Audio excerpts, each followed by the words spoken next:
Welcome to the MSAD 51 Board of Directors meeting, Thursday, June 5th, on this beautiful Thursday. I think, is this the first day it's gotten to 80 this year? I think so. Whew, it's beautiful. So I think maybe that's why the crowd is pretty thin this evening. So we're going to kick it off with some student board service recognition. We are so grateful that we're able to have our students support the work of the board and the work of this district by serving not only on the school board, which many people get to see here, but also there's other students who participate in our board committees. And so we just wanted to take a few moments to recognize them this evening. First, on the policy committee, we have Sophia Dunya, who is not, she graduated on Sunday. We recognized her board service at our last board meeting, but we just wanted to mention her work on the policy committee as well. So thank you, Sophia. On the equity committee, we've had our student Jordan Kuhl, who served for at least 2 years with us on the equity committee, and again graduated on Sunday. And we're just so grateful for Jordan's service. On curriculum, we've had 2 students, Riley Record, who I believe has served 2 years, and she graduated on Sunday. Thank you, Riley. And Katie also served, Katie, you're right over there, looking in the wrong direction. Also have served on the curriculum committee and is gonna stick around for another year. And we also wanted to say a thank you to a graduated senior who is here, Lincoln Smith, who's behind the scenes as our AV tech, who's been supporting these board meetings. How many years, Lincoln, have you done this? 3? Same as me, right? So I'm like, you've been here the whole time? Yeah, same time. So thank you so much, and especially after you graduate, to still be back here. So thanks for your service. We do, since you're here.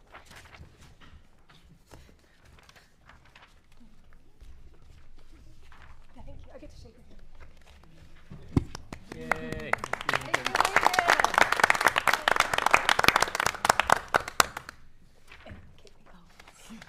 Thank you. But you'll be back. Great. Okay, now we're going to move on to approval of minutes. Can I have a motion to approve the minutes of the May 22nd, 2025 meeting as presented? So moved. Yep. Second. Okay, thank you, Kim, and then Sean. Any questions or comments? Great, all in favor? I'm abstaining. Okay, Tim wasn't there, he's abstaining. He had something better going on. Mm-hmm. Well, different. Different.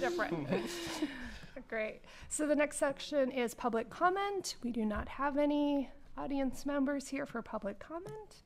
And then we'll move into presentations.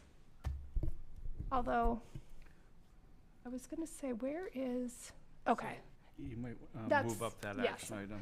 I was going to suggest that we move up the first item for action. We have Pete Bingham here, who'd like to present a preliminary approval for a softball field design concept.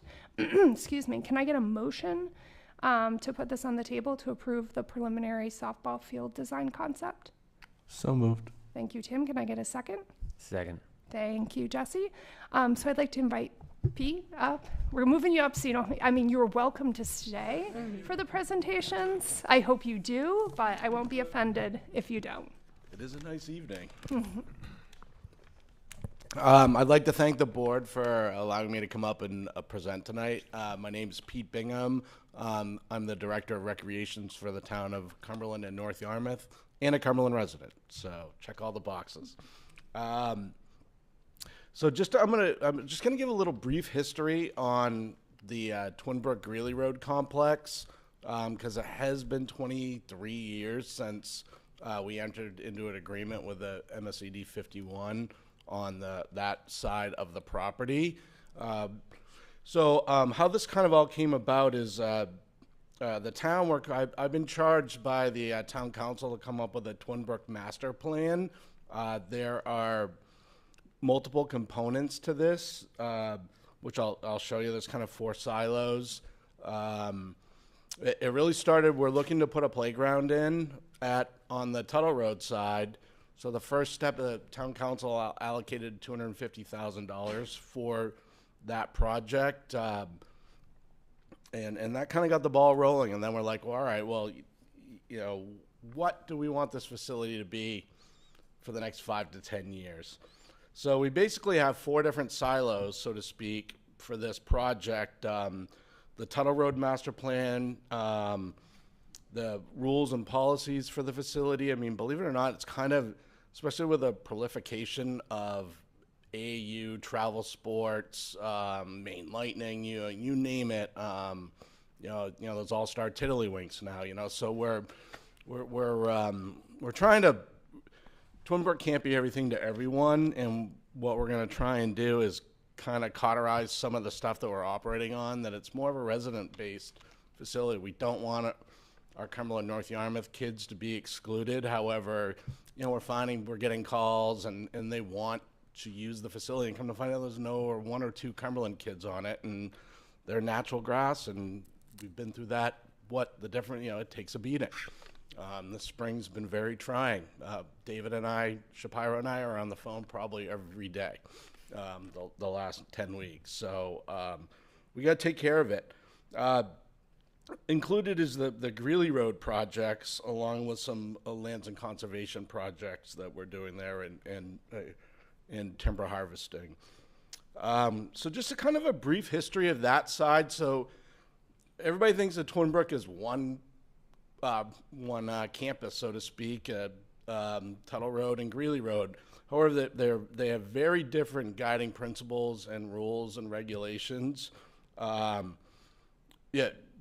MSAD actually leases the Twin Brook Greeley Road. That it is your property. You lease it from us, the town of Cumberland. So the history of that side, it wasn't all acquired at the same time. Greeley Road property was acquired by the town of Cumberland in 1999.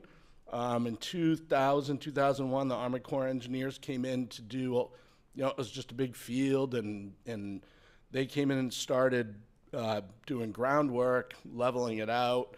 9/11 happened, deployment started, and it obviously, when you're not doing ball fields, that's not your priority at that time. So they kind of pulled out. So it kind of sat half done. Fast forward a couple of years, the school department is looking to build a new middle school. The problem in that project was a state-funded project. The issue was you have to have a certain amount of open green space depending on elementary school, middle school, high school, and there wasn't enough land on site to get approval for that project. So the superintendent at the time, I believe it was Bob, right? Was he? Yeah, Bob. Yeah. And so Bob and our town manager at the time, this is the town manager before Bill Shane, as a matter of fact, they huddled up and the state approved it, and we created a lease, and it became an extension of the Greeley campus.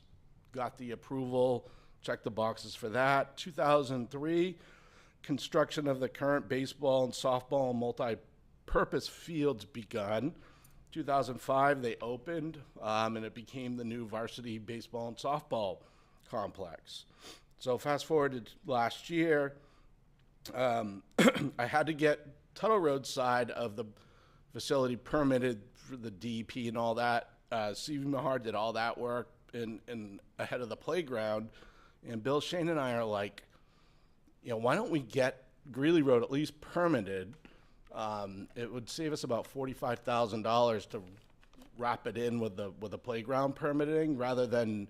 So we got it permitted last year, and again, if we'd have had them come in now and do it, it would have been, it's a whole separate project, and a $10,000 project would have been 45. So, and I'm taking this money out of my $250,000 playground allocation. So, I wanted to try and get as much bang for our buck.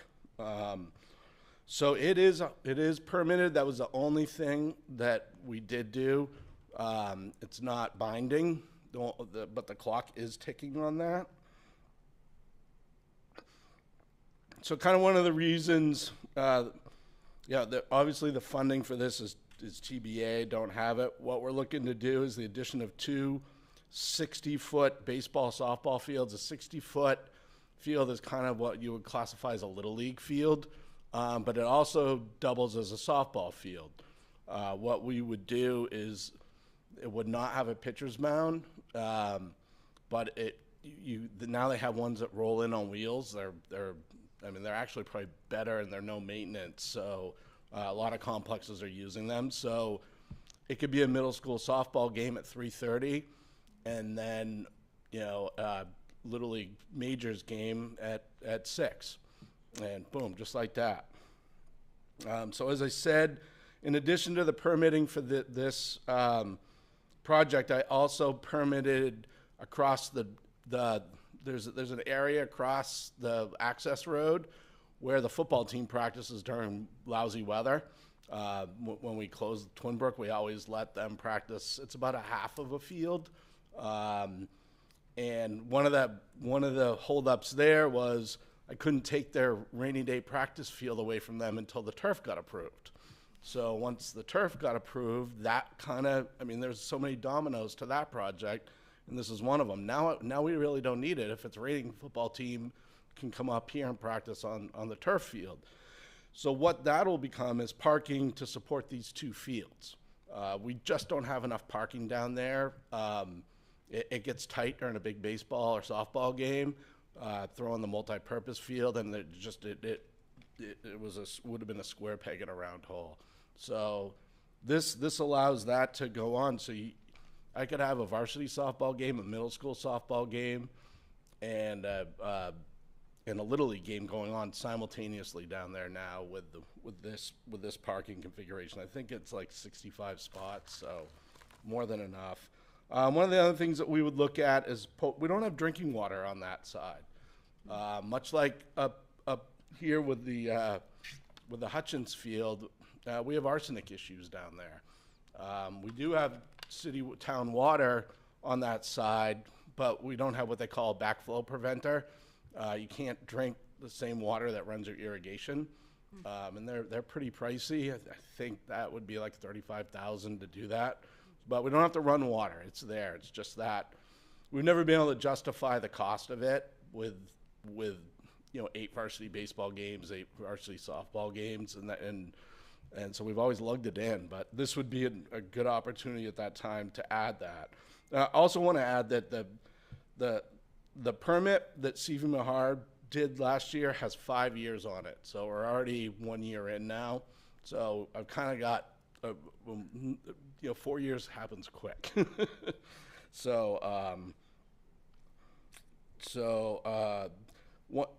This space was permitted back in 2002, and it's always on all our maps. It's called the field hockey field.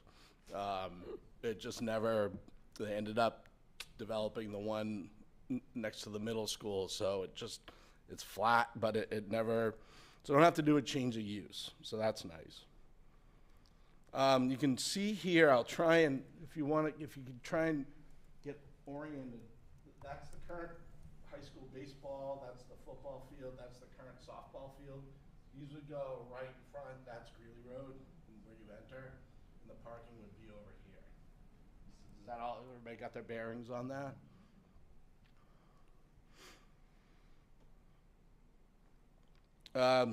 Why are we looking at this? I look at where we are on the campus, and this is just kind of a timeline of how many fields we had in 1997 up here versus 2025. I mean, it's a pretty significant change. This place was littered with fields 25 years ago. And in fact, for a more comprehensive presentation that Tim was a part of, I actually had snapshots from Google Earth showing it. It's really cool. Wasn't that a pretty, like, oh wow, telling? Yeah. As they structures went up. So next steps. Again, I'm not asking for funding. That's not the purpose of this. What I'm looking for is just permission to proceed with further exploration of the project cost figures, how we can do some in-house work. Our Public Works Department can do a lot of the groundwork. I'm looking at collaboration with additional user groups, like CNY Little League, on funding sources and use agreements. As I said, no funding, and as was talked about in the tri-committee meeting a couple weeks ago, we would continue to maintain the facility, even though really Cumberland Parks and Rec programs wouldn't necessarily take place. We don't oversee Little League, but we would still be responsible for maintenance, and as we are already on the other 3 fields down there. It's that magical spreadsheet. It all kind of shakes out, that was discussed back at Town Hall a couple weeks ago. So I'll just open it up to any questions. Yes, I looked at the lease document, and it referenced an appendix that no one can find. So I'm wondering, I mean, it seems like the idea was the school needed space for playing fields, but I know somebody mentioned they thought it was more than that. And yeah, the lease doesn't say anything about the amount of area or what the area is. It's on the Greeley Road side. So yeah, I was just wondering if you guys have been able to track down, which part of that facility does MSAD 51 have a lease over? Is it just the open fields? Is it more space? Is it that appendix just lost to time, or? Yeah, we can't find it. I was gonna sneak up to Jeff's office because he's got a folder like this thick. Oh, I already asked. I've asked him a couple times. And just kind of paw through it. I mean, I have a pretty good idea. I think the intention of the lease was the athletic fields, because we do have we have what we call the Wilderness Trail out there. There's another trail. There's acres and acres of hard and softwood. We do have a forestry management plan out there that Jeff Story, who runs Springbrook Farm, has been handling. He didn't write that. We had a professional forester come in and do that. So it's just kind of selective harvesting, that's definitely not part of the SAD campus. But for true delineation, I mean, I think I'm gonna do like Donald Trump with the hurricane and just switch directions. I'll get a marker and kind of yeah. So I think that can be done, and with our our attorneys to draw some delineation line. I'm always trying to look around the bend on these things. Like, it's kind of one of those things I really want this to get codified and taken care of in the next 5 years while there's still some historical knowledge. The best part about that lease is it's got Scott Poulin's signature on it. Everybody else is long retired. I have a follow-on question. Do you know, what's the approximate cost to turn a field into 2 softball fields? I don't know. Okay. There's so many mitigating factors to that. We have a lot of things going in our favor. That space is relatively flat. It would need some work, but it's at a point now where I feel like Public Works could take it on in piecemeal and get some of that stuff out of the way. I don't think it needs. If it was to be used for middle school softball, or maybe even like a high school tournament, like if you had like a round robin thing, We wouldn't put an outfield fence on it, so you're saving a lot of money there. That's probably almost 100,000. Not doing that. We'd have one down the sides, and either use what they call flexi fence, or not at all. When I met with Little League, their idea is that would kind of be their pony farm, maybe minors occasionally. So, wrapping a fence all the way around wasn't, or it could be done later. With some sort of fundraising drive or something. Cool. Thank you so much. What he didn't mention is that softball players and parents of all ages have been screaming at him for this for probably like 10 years. And just to remind everybody, we had before, like there were softball fields, and then I remember I might have played 3 practices on one of those, the middle school field, and then the portables went in, and so we lost that space. It was big hit, and now, like as of right now, varsity softball shares the field with middle school, and when the middle school team has a game, we don't play on the field. We just can't, and so we practice in the grass, and then we don't get reps that day, and so it's a little frustrating, but this is a really great first step forward. And to speak from someone who plays a lot of softball, the fences are like entirely unnecessary. We totally, like, the pop-up fences are used in probably like 3 out of 5 fields that I play on while playing varsity softball. At all of these fields are on Main, and they work just fine, and it's much, much cheaper. So awesome. Thank you. Yeah, and we never, great point, Katie. And we never, there was never a fence at the middle school softball field. Obviously you need a backstop and those type of things. So, that's not that's kind of more of a want than a need. So this is a nice plan. I'm curious, one of the features of the affordable housing project from a couple years ago was the addition of more Little League fields, which I know a lot of people were hoping to get that.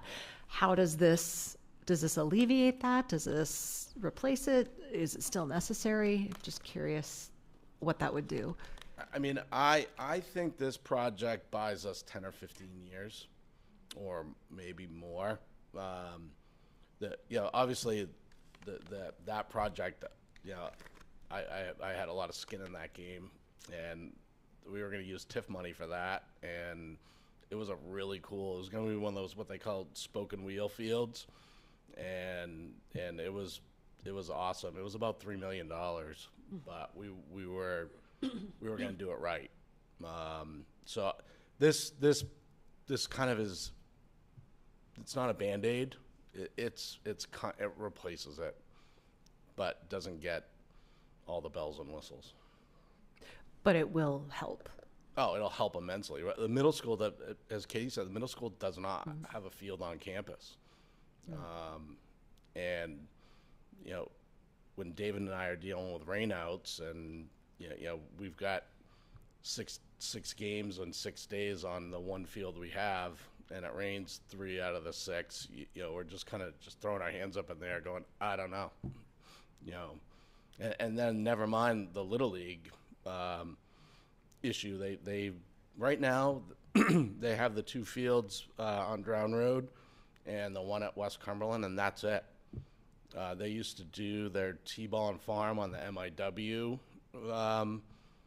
softball field, and they also use the middle school softball field. So now they're out in the Commons, they're at Twin Brook on the shelter field. So we're making it work, but it's not a sustainable thing.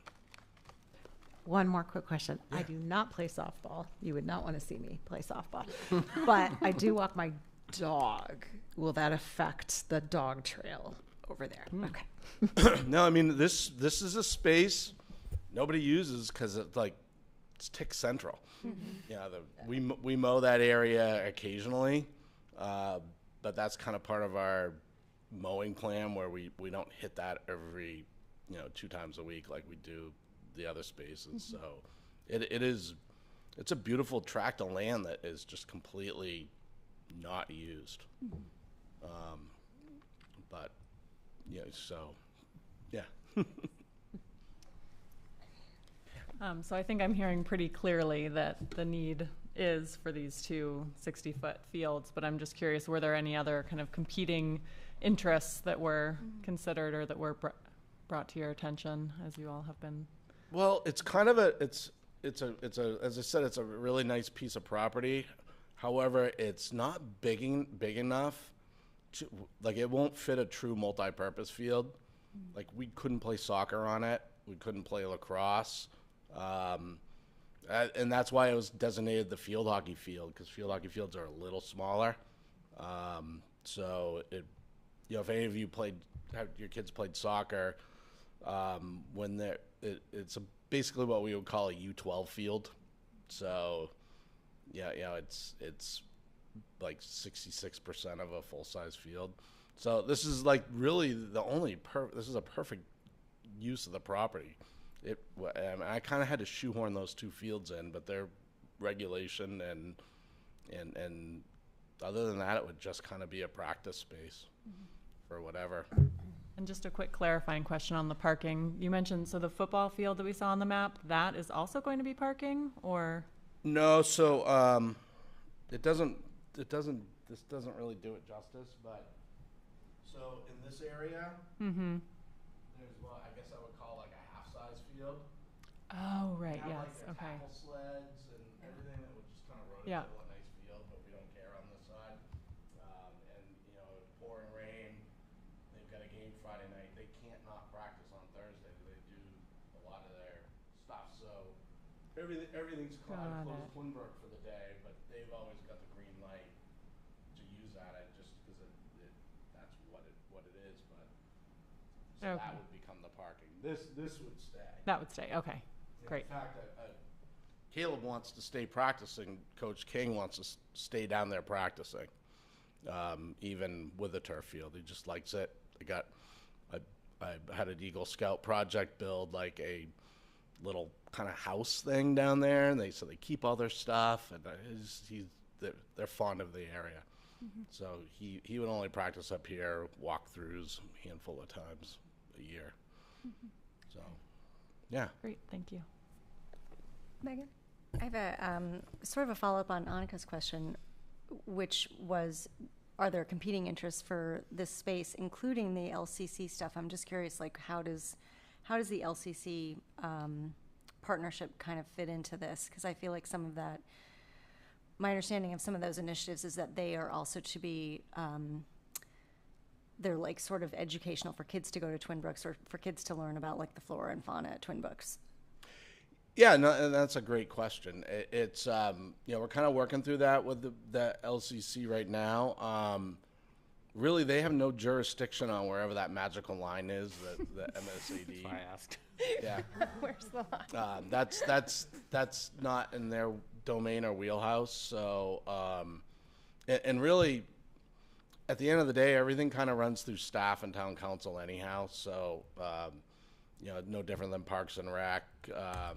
You know, LCC is an advisory board, so you know, and they can make recommendations. And really, throughout this whole project, what we're really working with them on is just making sure the forestry management plan stays in place. And the biggest thing is invasive species mitigation. They're working right now. They've been ripping and tearing, taking out, you know, the Japanese knotweed and a few of the others, the buckthorn, which is fantastic. That's just stuff that our park staff on their day-to-day, they just don't have the time to do that. You know, especially when the grass is growing. We're mowing those fields 3 times a week right now. We have to, the way the grass is growing. So, but they do have significant involvement. I mean, they're 25% stakeholders in this. And in fact, I talked to our liaison, Don Stoll, yesterday, just kind of getting them up to speed on some of the things that we're doing. So, and I'd be remiss without saying Tim's been awesome. He's kind of the liaison for this project through the board, so he can certainly kind of keep you up to speed in real time, as assuming that you approve us going ahead with studying this. But Tim's been in the loop for a while on what we're trying to do. Great. Well, can I just ask one more question? Yeah, please. The town of Cumberland would be responsible for the maintenance of the additional fields, which is like a fair amount of maintenance, yeah? Mm-hmm. But you mentioned the magical spreadsheet next to the magical line, and how it seems like what you were saying is that it's sort of the cost is sort of divided amongst the two towns via the magical spreadsheet. Yeah. Yeah. Okay. Yeah, I mean, we just put a value on it. Chris Bolduck, myself, Scott, and Jeff, that thing's always being tweaked and reworked. You know, we have a dollar value for how much a gym is, you know, in terms of for our use in the wintertime. You know, there's a dollar value for, you know, I'll give a perfect example. The golf team has a lot of tee times at Valhalla. Those are golf tee times we can't sell, but it's part of the, you know, it's part of the partnership. So there's a dollar value there. You know, maybe we buy a few more cases of paper, right? We always could use paper. Yeah. I think what, Pete, you alluded to this too, this is important, which is separate from this conversation, but as you mentioned, just to keep our historical knowledge, we're updating the MOU around Twin Brook because the magical addendum that's gone, but just because it hasn't been reviewed for, you know, a long time, and there's a great partnership between the SAD and the town on this, but we do need to update it. It's just been a really, really long time. So Pete had initiated that with me, and we're working on that through you know, legal counsel to get that updated, because it is dated at this point. It's a little wonky in places. It's a little bit, yeah. So we're just updating that. But I think that will, and really with that process, that's another one of those, I want to make sure there's no gray area. So I'm done, Jeff's done, and obviously Scott, like there's no like, what the heck does this mean? Yeah, you know. You're retiring us now, are you? Not anytime soon, unfortunately.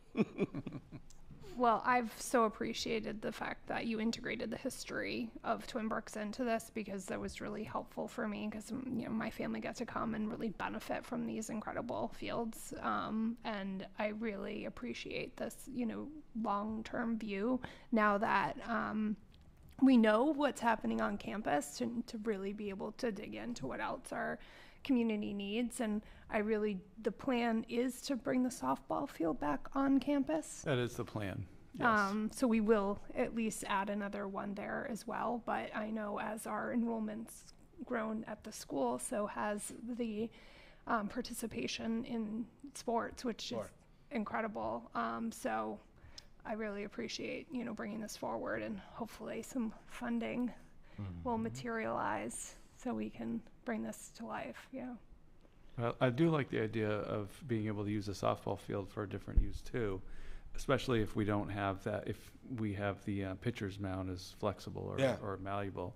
So it might, you know, we might be able to also offer that to the community if we can adapt that to a Little League game or something on campus, if that's helpful too, in addition to everything that we've been talking about tonight. And I forgot that we lost that field at MIW as well, and that's not part of the plan to bring that back. No, that's definitely gone. Yeah, you'd be dodging a jungle gym out in the outfield now. Definitely. It would be. One quick thing that I wanted to note as we're going through this process, and there's so many like myths or misconceptions of the property itself. You know, I see it all the time on social media, you know, because it's just so fun to look at what folks got to say there. Is it?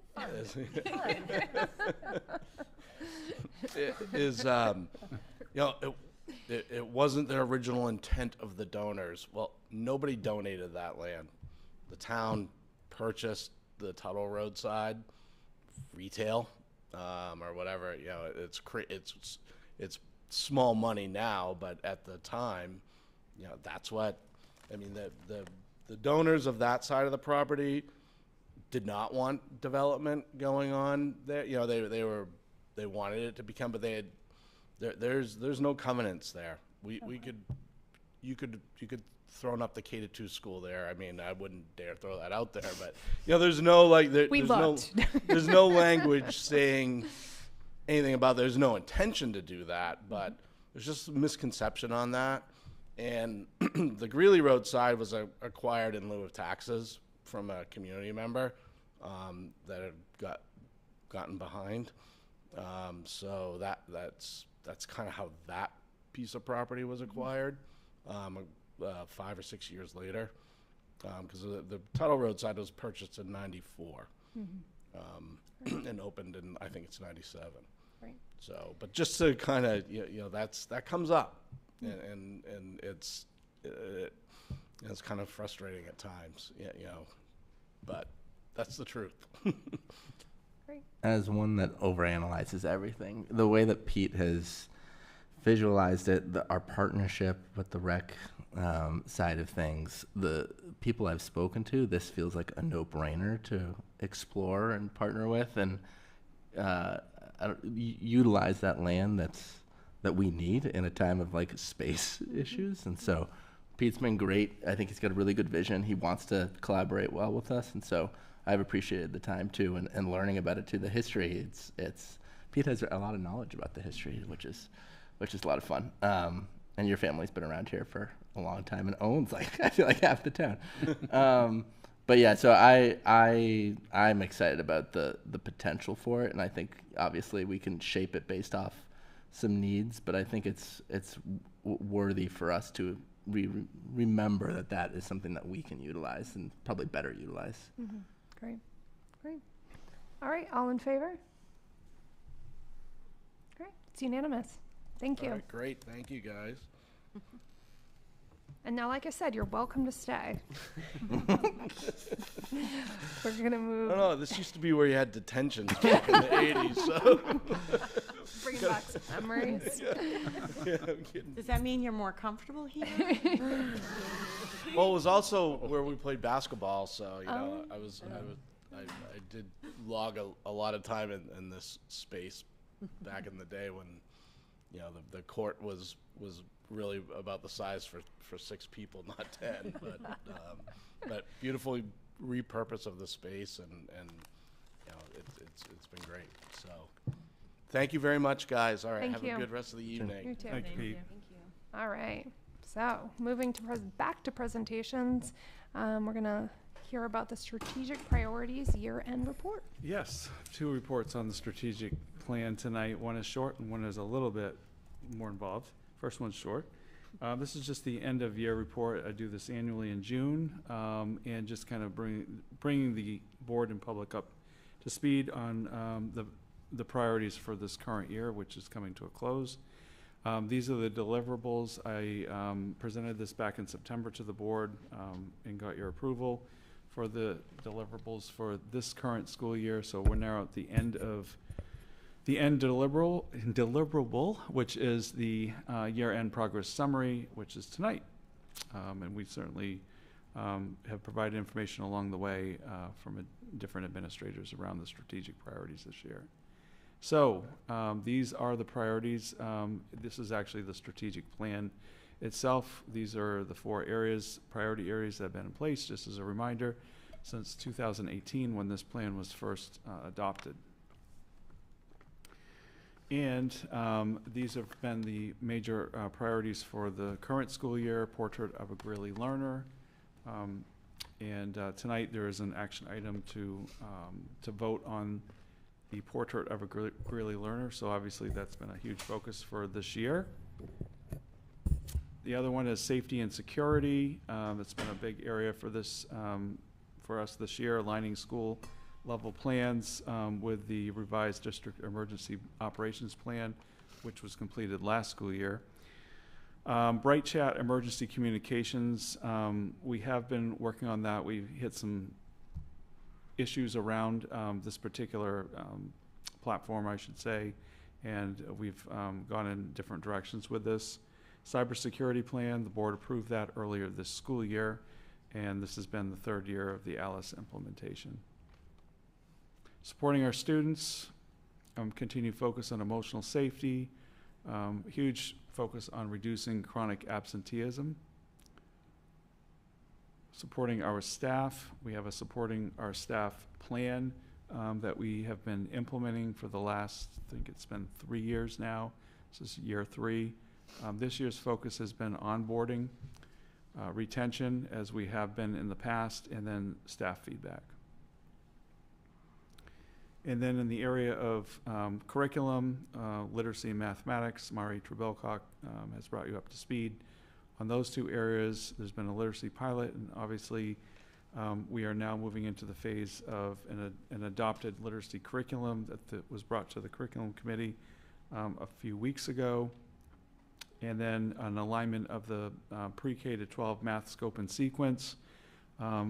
A lot of that work has been completed this year, and I'll give you a quick update in just a moment. And then, of course, the One Campus project. Huge lift and a huge amount of attention this year in the design phase, obviously with the building committee.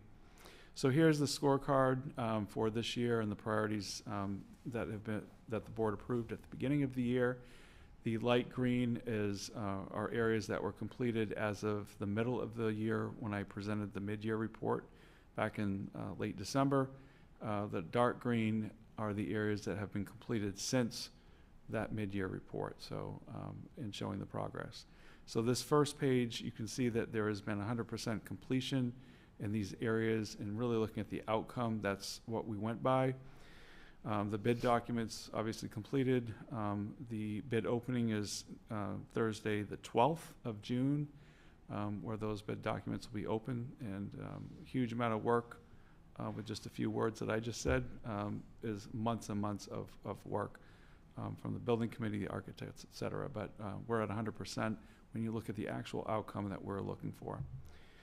Completed SRRF renovation was around the MIW SRRF project, not the GHS one. So that project has been completed. I think we are literally waiting for one outstanding door, exterior door, that has not been, it's still on back order. And that's it for this project, and we'll close this project right out. So I've counted that as 100% at this point. We know we're getting that door. The next one was around school level emergency plans. All school level emergency plans are now completed, and they are aligned to the district emergency plan. I want to give a huge shout out to Don Gray, who helped all of the schools, the school administration. Basically, he gave them a template, a sample, to align to the emergency plan, and each school worked off of that template, and Don worked with administration at the other schools to do that. The next one is a cybersecurity plan aligned to the district emergency plan that is now in our emergency plan. Dirk Van Kuren presented that to you 2 or 3 months ago, and thanks to the board for approving that plan. Social emotional well-being of all students, that activity should really be in the outcome. Reviewing measures for addressing the MIAS data and chronic absenteeism. Carol MacArthur and the Wellness Committee completed that review this year, so we marked it at 100%.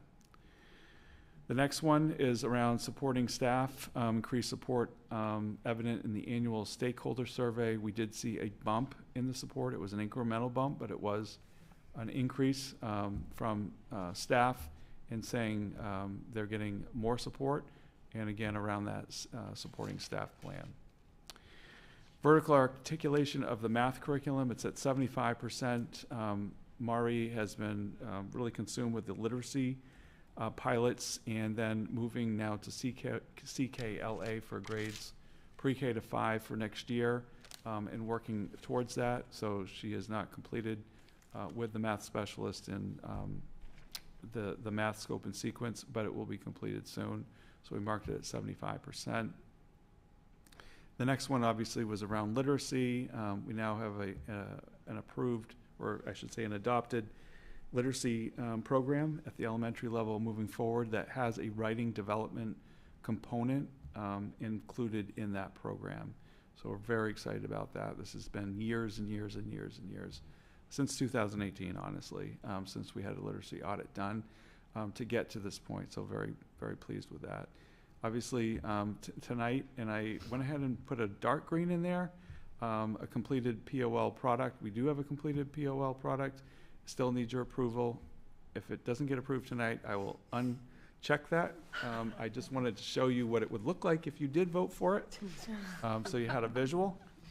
And then the last one is a board-approved process, and I'm going to talk about that in just a moment. It's not completed. The process is completed, but it doesn't have your, you haven't seen it yet, and you haven't approved it yet. So that's only 75% done, but that is the other part of my presentation tonight. So I'll stop there, Leanne. I think that's it for this part of the presentation on this year's strategic priorities. Kim? If we approve the profile of a learner project, does that still count? And can we get some clarity on whether it's profile or portrait? It's profile. It's profile. Okay. Oh, wait. Okay. Now I'm Profile. second guessing myself. Yes, thank you. Profile of a learner. Okay. I second All guess right. myself. So we need to change that one slide because it does say Yes. portrait of a Greeley learner, and it's just like, I Yes. just want to make sure Thank you. we're all on the same page because, okay. Yeah, that was changed, and that's why there's two different words that were out there, but it's now They both start profile. with P. So. I think the committee wanted to change it. Because it was portrait of a graduate, right? Mm-hmm. Yeah. Mm-hmm. Yep, so it was changed. Okay. Anything else? Any? We're going to move on to the next presentation. So this is the strategic planning process for 25-26. So this one is new, and I will share this with you afterwards, and I'm not asking for approval tonight. Leanne and I talked about it. We'd be asking for approval at the next meeting, so you have a chance to really look at it more closly. This is a strategic plan development, so it's a process for building the next strategic plan. And it is a recommended process, and I just want to go through that briefly with you right now and answer any questions that you might have. So I'll just start with a quote: "If one knows not to which port to sail, no wind is favorable." From a Roman philosopher. I think it's just as true today that we need to know in any organization to where we're going. It's not enough to just have a mission statement, and it's not enough to talk about the mission. It's also important to have a plan to which the community is involved in some components of developing that plan for the next few years. So we have not been through this process again since 2018. So this is really the first time that we will be going through this this new process, or a revised process. The essence of being strategic, effective organizations, and this comes from a lot of research on this, but it also comes from a book called Good to Great.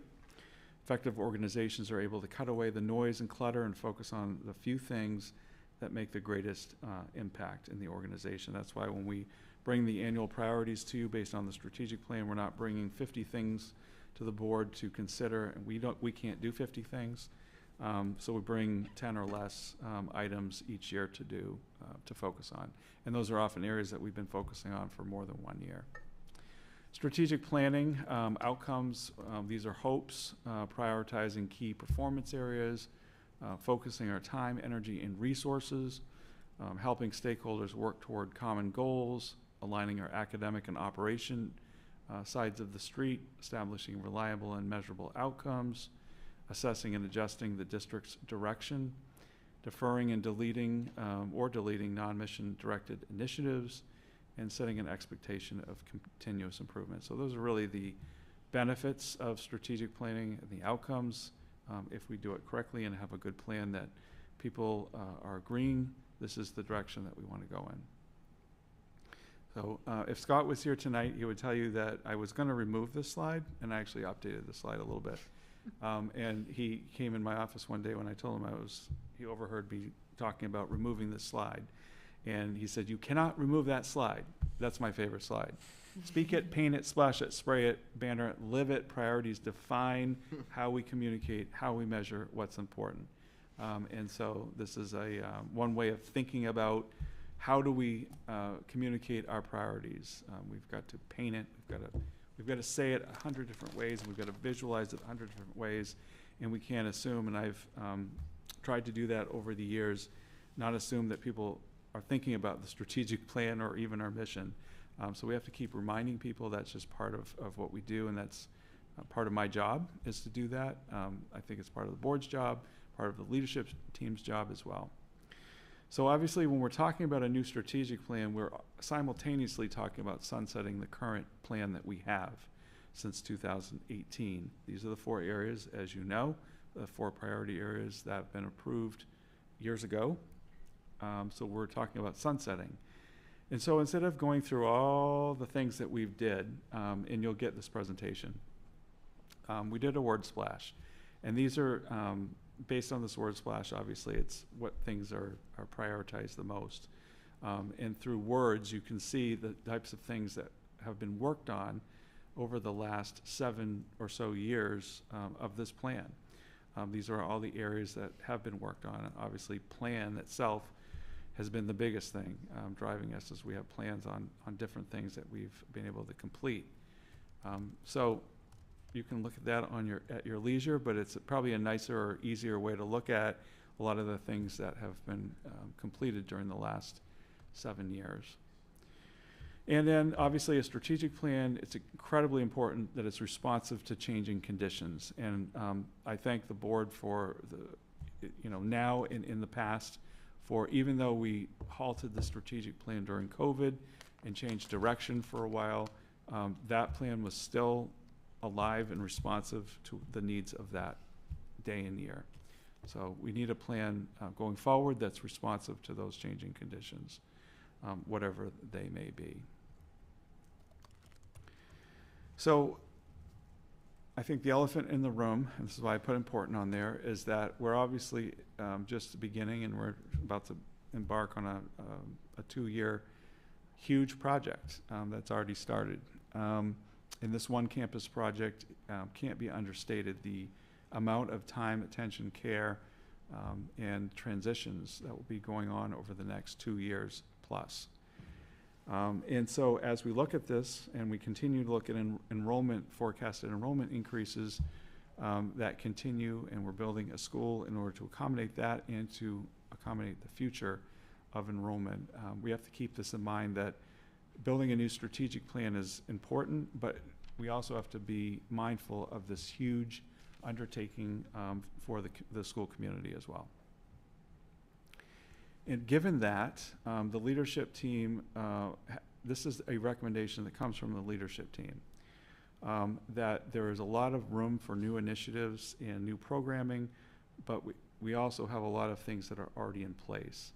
And so in looking at this multiple times, the leadership team is recommending draft priority areas for this next strategic plan.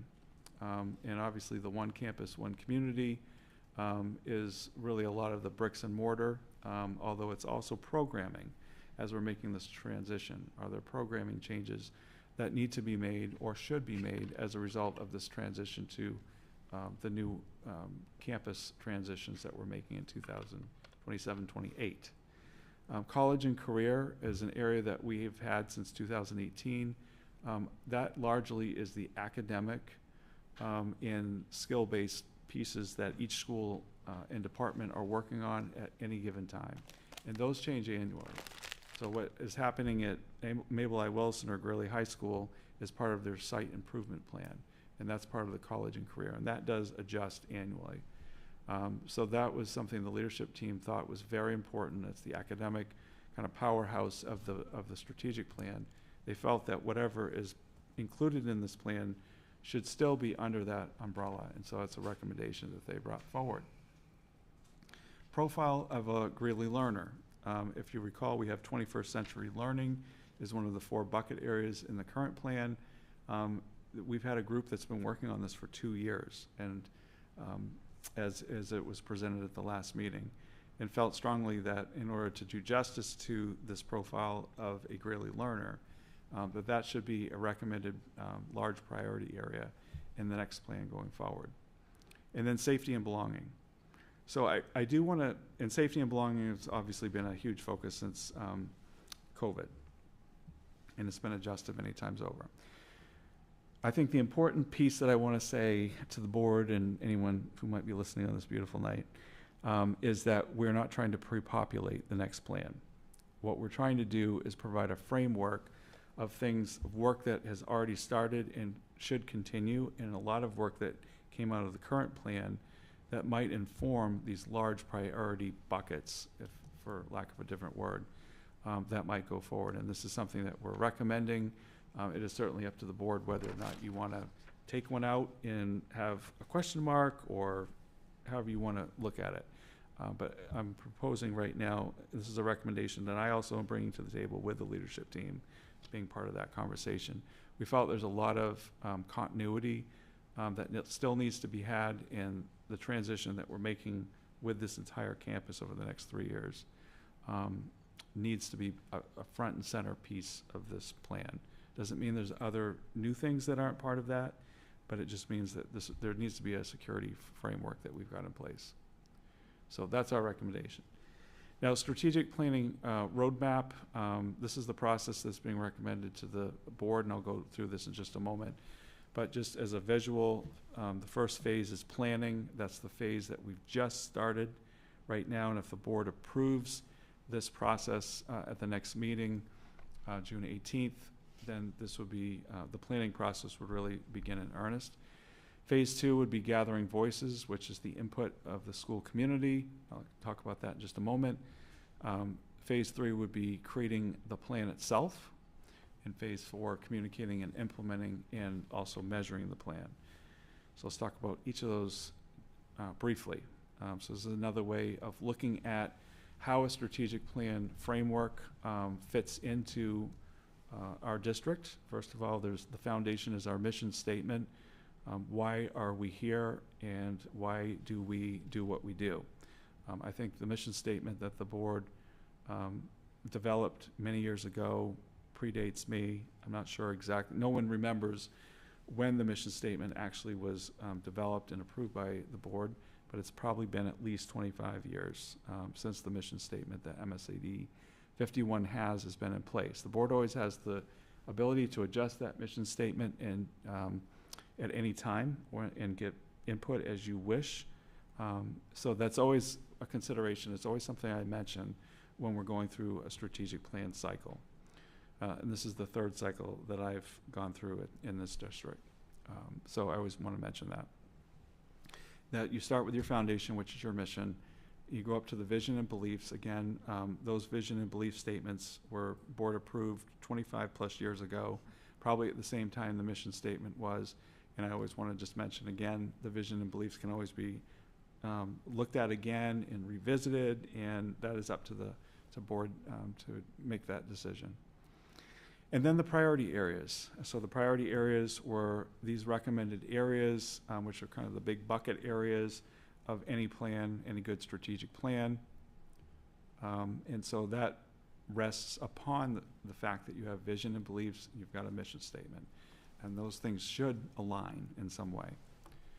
And then from there, and this is where stakeholder participation comes in, and I wanted to make it really clear, so I put that arrow in there showing that there is a lot of stakeholder participation. This is not a pre-populated plan in any respect. And that's those indicators. So once those big buckets, if the board approves those big buckets and said, well, that makes sense, or it doesn't make sense, however you look at it, then comes those indicators. So even though we have these big bucket areas, whether they're pre-populated or not, as the board determines, there's a lot of work that comes into these things that are the indicators. And I'll just use an example and I'm going to pick on the curriculum committee for just a moment. Christina is the chair. And the curriculum committee had a presentation, I think, Katie, you might have been part of that presentation, around world language at the elementary level, the benefits of that. That would be an example of something that is a new or a change in programming. That would come under the one campus, it would come under college and career ready, it might even come under profile of a Greeley learner.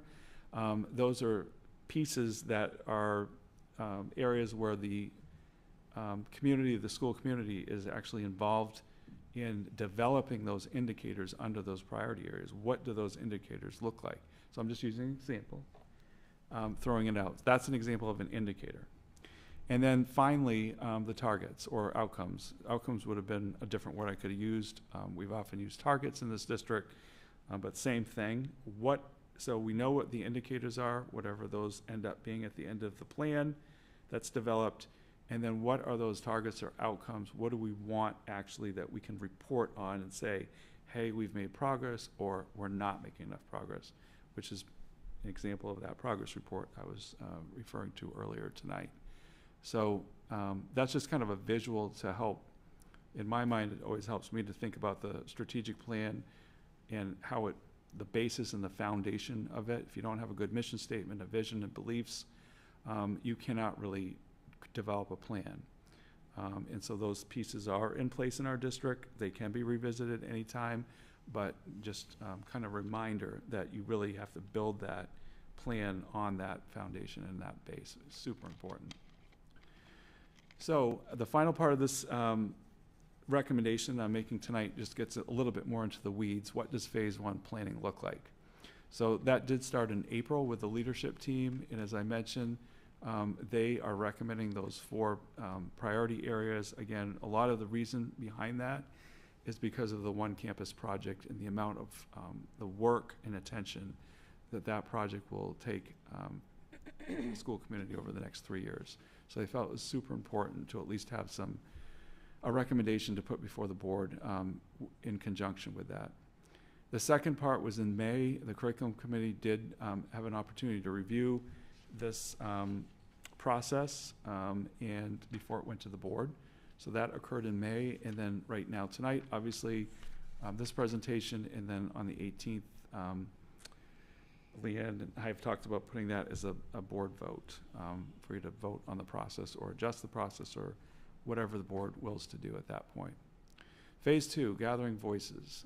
So this recommendation to the board for this phase would be to have stakeholder input in really 3 different ways.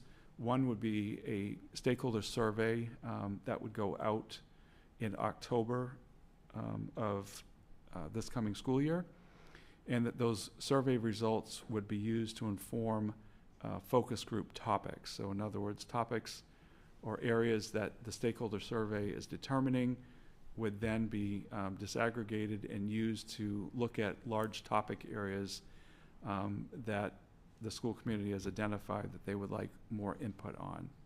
And so from there, focus groups would be held in person and virtual, or just in person or just virtual.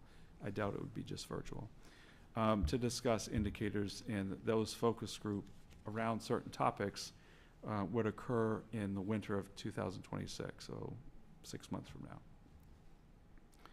Phase 3 would be creating the plan. So once those focus groups are completed and the data from that and the stakeholder survey is compiled, that would begin the process for the leadership team to begin looking at all that information and drafting a plan based on that between March and May of next year.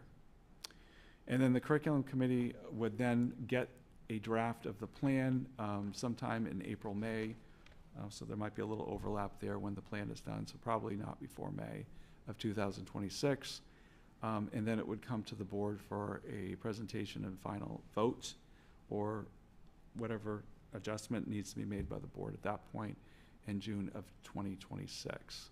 So that would be phase 3. And then the final phase, phase 4, communicating, implementing, and measuring the plan. The recommendation is that we continue to have an executive summary.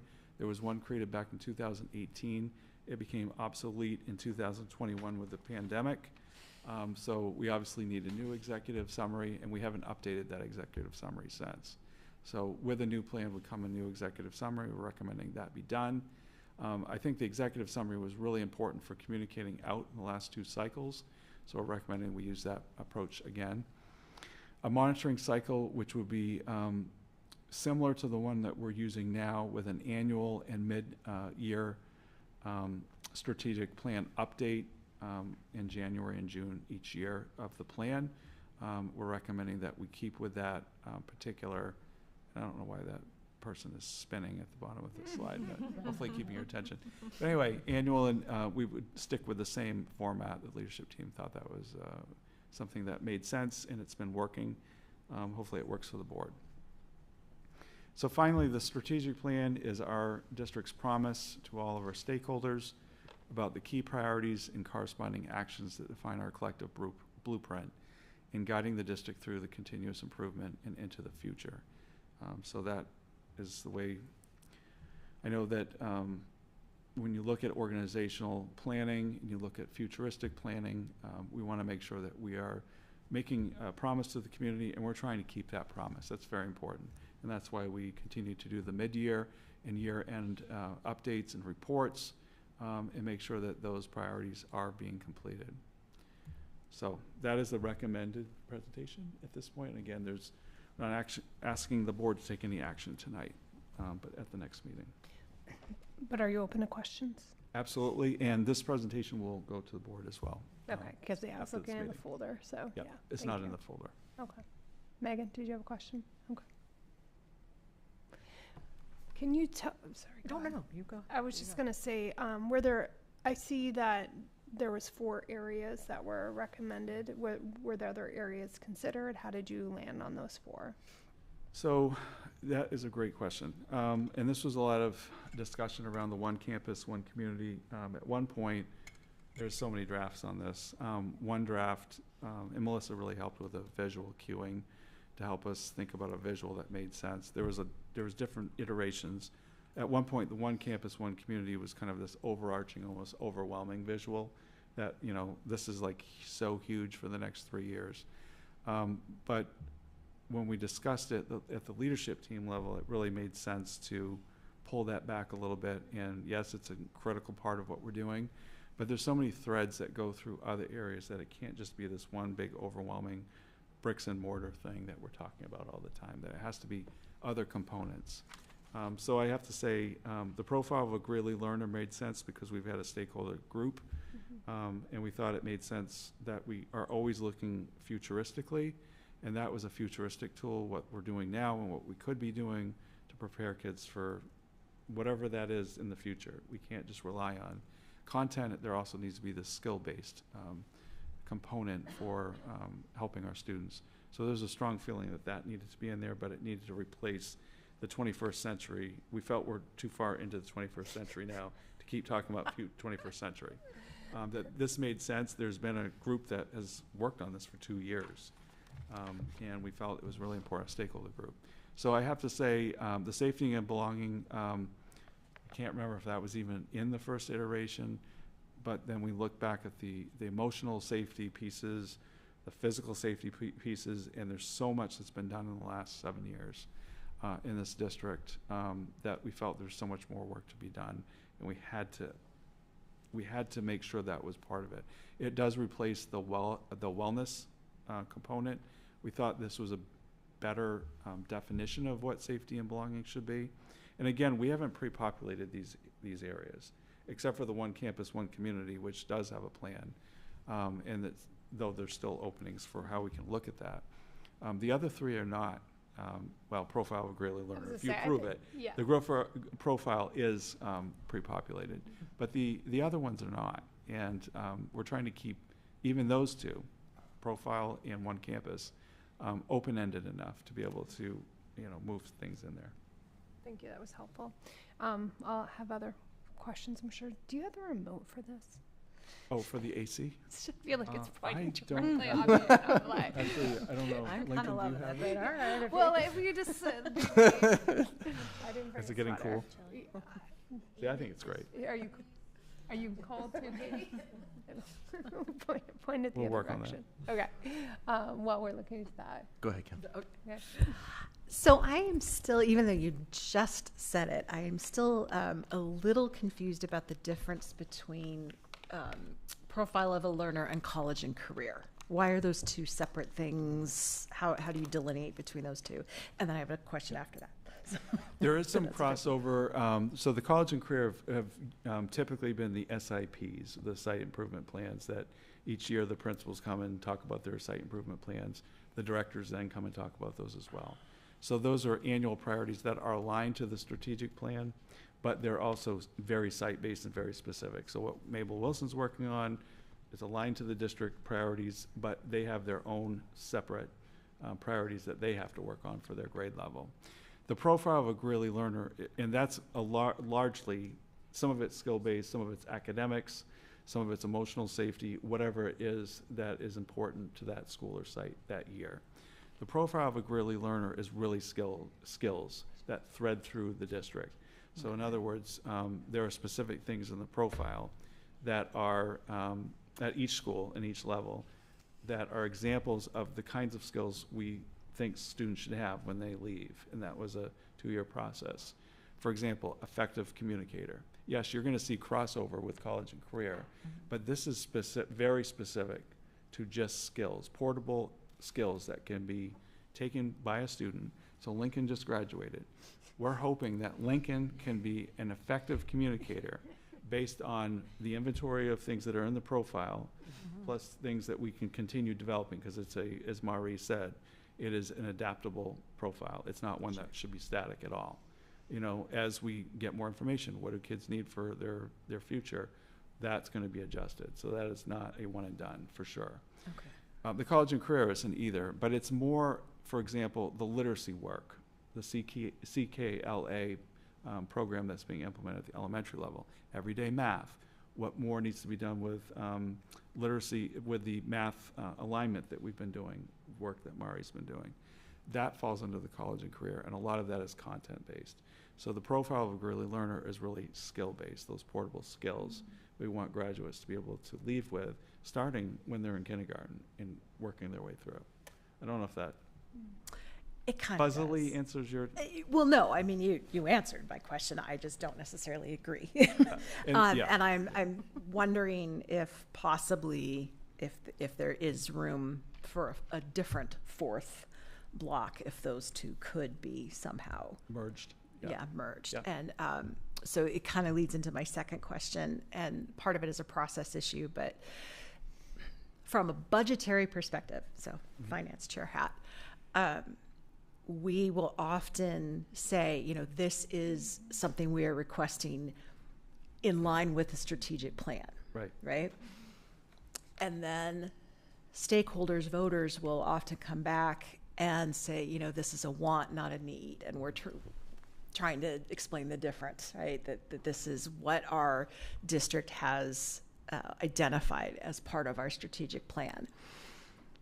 So I don't even know what my question specifically is, but I guess I am hoping that because the budget is a concern in our community, that somehow there's room for that piece of it, that we're recognizing that just because we put something in the strategic plan doesn't necessarily mean that the community will approve whatever cost it has. I 100% agree with what you're saying, because obviously these are things that we continue working on, and sometimes they, because this plan was so long, this is not a good example.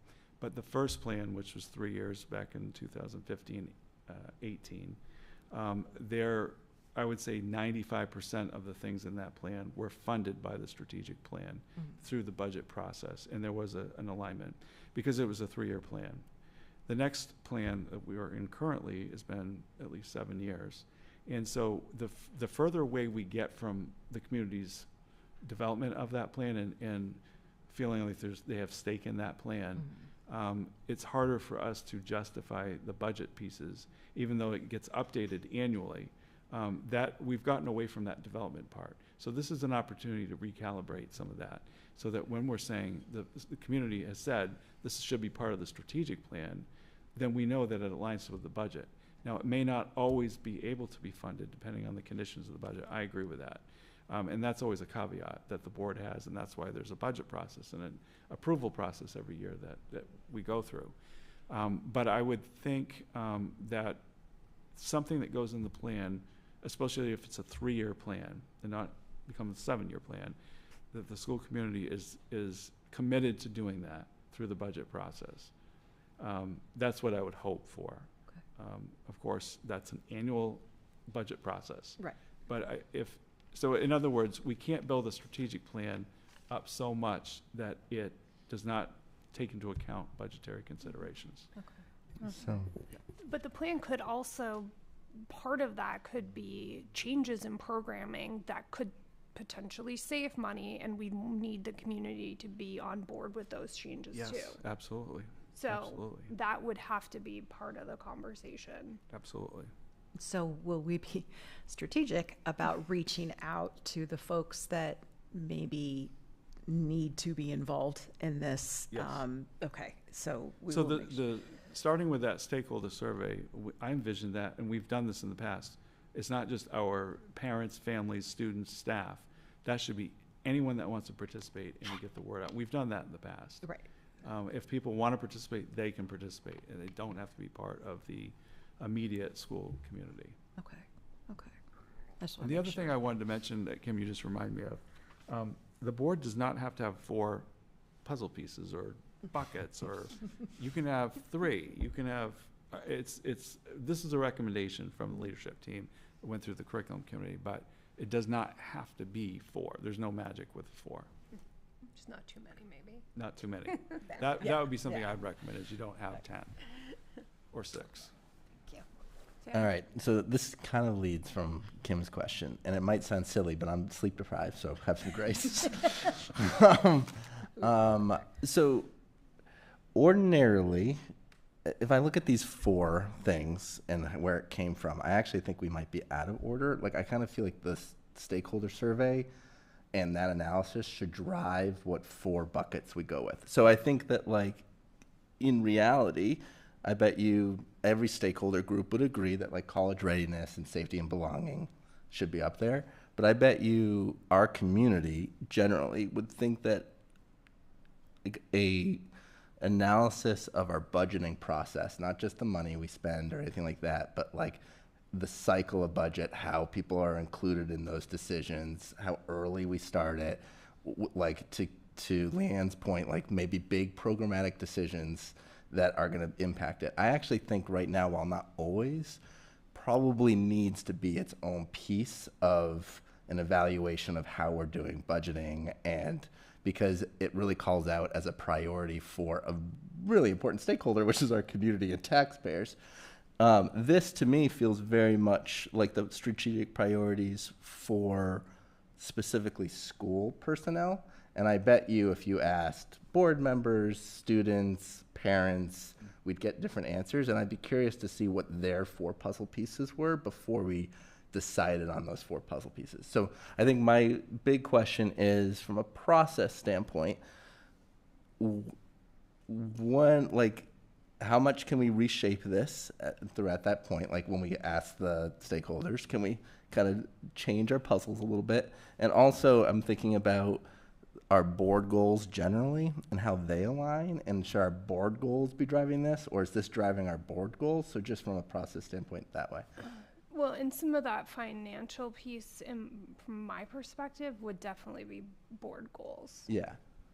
But that should help shape kind of how we go into this. Yeah, because we could do it as a board goal from a finance perspective too. But if the school community knows that, like, it's part of the strategic priorities to redo or rethink about how we are doing some of our spending or prioritization of funds, or how, again, like how staff is included in the budgeting process earlier, maybe that's part of it too. Like, I think it's a worthwhile part to have as a strategic priority moving forward, as like just a financials. And that was something that we tossed this around a lot, around these, are we coming to the table with pre-populated? I think everyone agrees the one campus, one community is like, that is a given. Like, Yep. there's no way, that's such a huge part of the next 3 years. So there was no discussion about that one, at least on the leadership team. The college and career, a lot of that was around building-based site plans. However, those are built on the current or 7 years ago strategic priorities that have been used, like MTSS and RTI, and how much are we building up those systems for interventions in our district. So there are a lot of, that's why I think, even though we're coming with these priorities in kind of feels like pre-populated, there's a lot of opportunities for people to weigh in and say, what exactly are in these priorities? These are just the headings of them. But having said that, the board also can say, we like the process, or you can say, I'm just making this up. Yep. We like the process, we're not sure about this part, and this needs more work. So the board has the opportunity to do that. This is a recommendation. Yeah, I appreciate a Yeah. starting point. It's Yeah. easier than starting from nothing. Right. So appreciate that. So also with that understanding that, we might be getting ahead of ourselves, but one thing that stands out for me from the previous strategic plan is the staff support piece, and where we would see that if these are the puzzle pieces, where that's been part of the conversation. We had that conversation as well, and we know that it probably is in the one campus, one community, there's going to be a lot of, because it's not just the bricks and mortar, although it's a big piece of it, but it's a lot of the work around transitioning our staff over the next 2 years to the grade spans. And there's so many components in that one campus, one community plan that we also need to bring the board more into that. A lot of that's internal planning. But so much of it is helping our staff make that transition and all the pieces that are part of it, because that's huge. That's a huge lift. The other one that we were talking about with the staff one is the safety and belonging. That's not just students, and that kind of mirrors what we did with wellness for a long time. It's not just students, it's also our staff as well.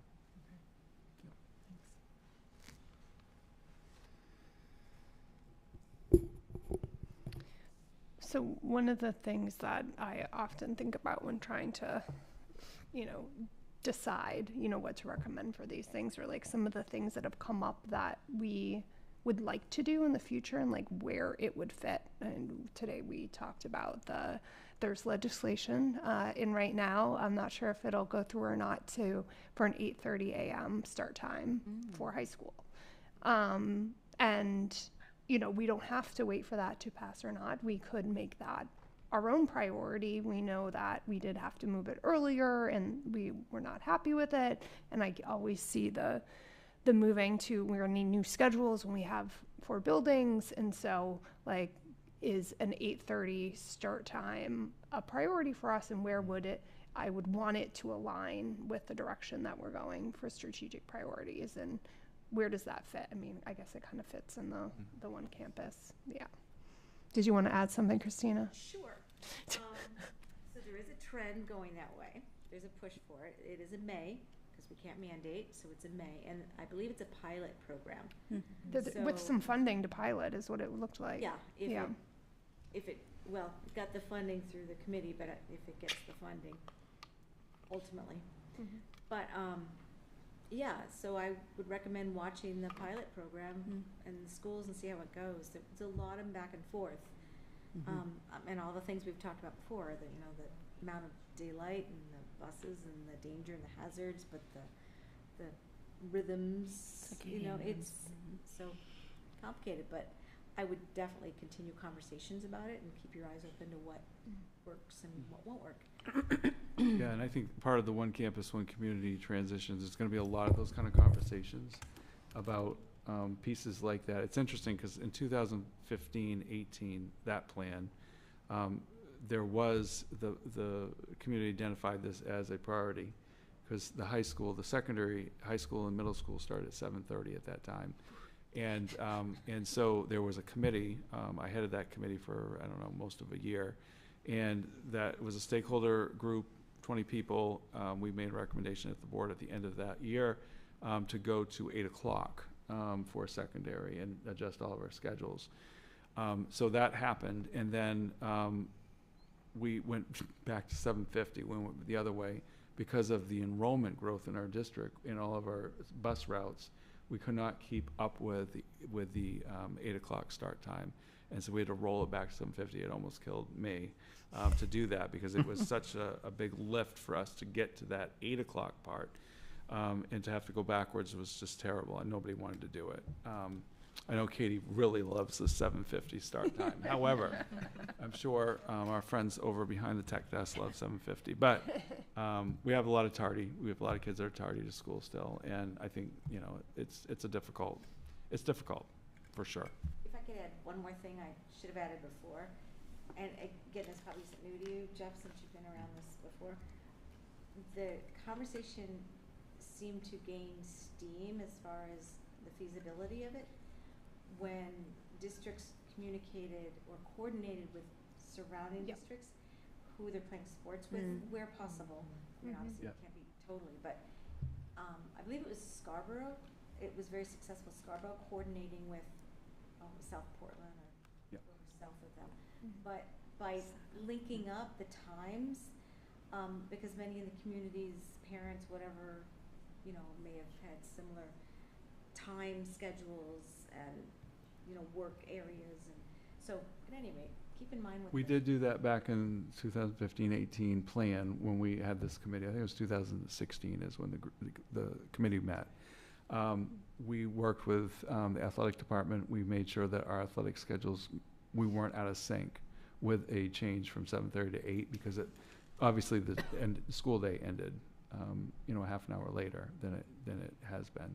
So I think we were ending before 2 o'clock or just around 2 o'clock before this plan. So you had conversations with We other did. schools that you were. That was huge. That was actually, David Shapiro was on the committee, and we had a huge conversation about athletics and how this would impact athletics. And so, and just making sure we're connected with the MPA and all of the communities that we compete with. And several schools at that time were also going to 8 o'clock. So it made it a little bit easier for us. There was a big push back then. Yeah. Maybe a back to the future moment. I know it feels like it's going back to the future. It's a priority again. Interesting. Any other questions or comments? I just had Sure. one. I know we weren't talking about specific categories, but it's just something that's always come up in my head, and it's something I feel like maybe we've, I don't know, my personal opinion, have missed is, I know that we have career and college ready, but I feel like there's some financial literacy stuff, some just basic life skills that not every student has the same home life, so they have different skills going into the world, and I think we could back those skills up. So I don't know how many people I talk to about 401k and they just glaze over and have no idea what I'm talking about, or just financial planning or taxes or anything like that. So, and I know we don't have home ec is not a thing anymore. Shop I know. is, or so it's Kind of. yeah. Yeah. I think that the profile of a learner, because we've also talked about this quite a bit, is the adulting part of life, and I have a child that's in that beginning adulting adulting phase of life on their own and everything like that.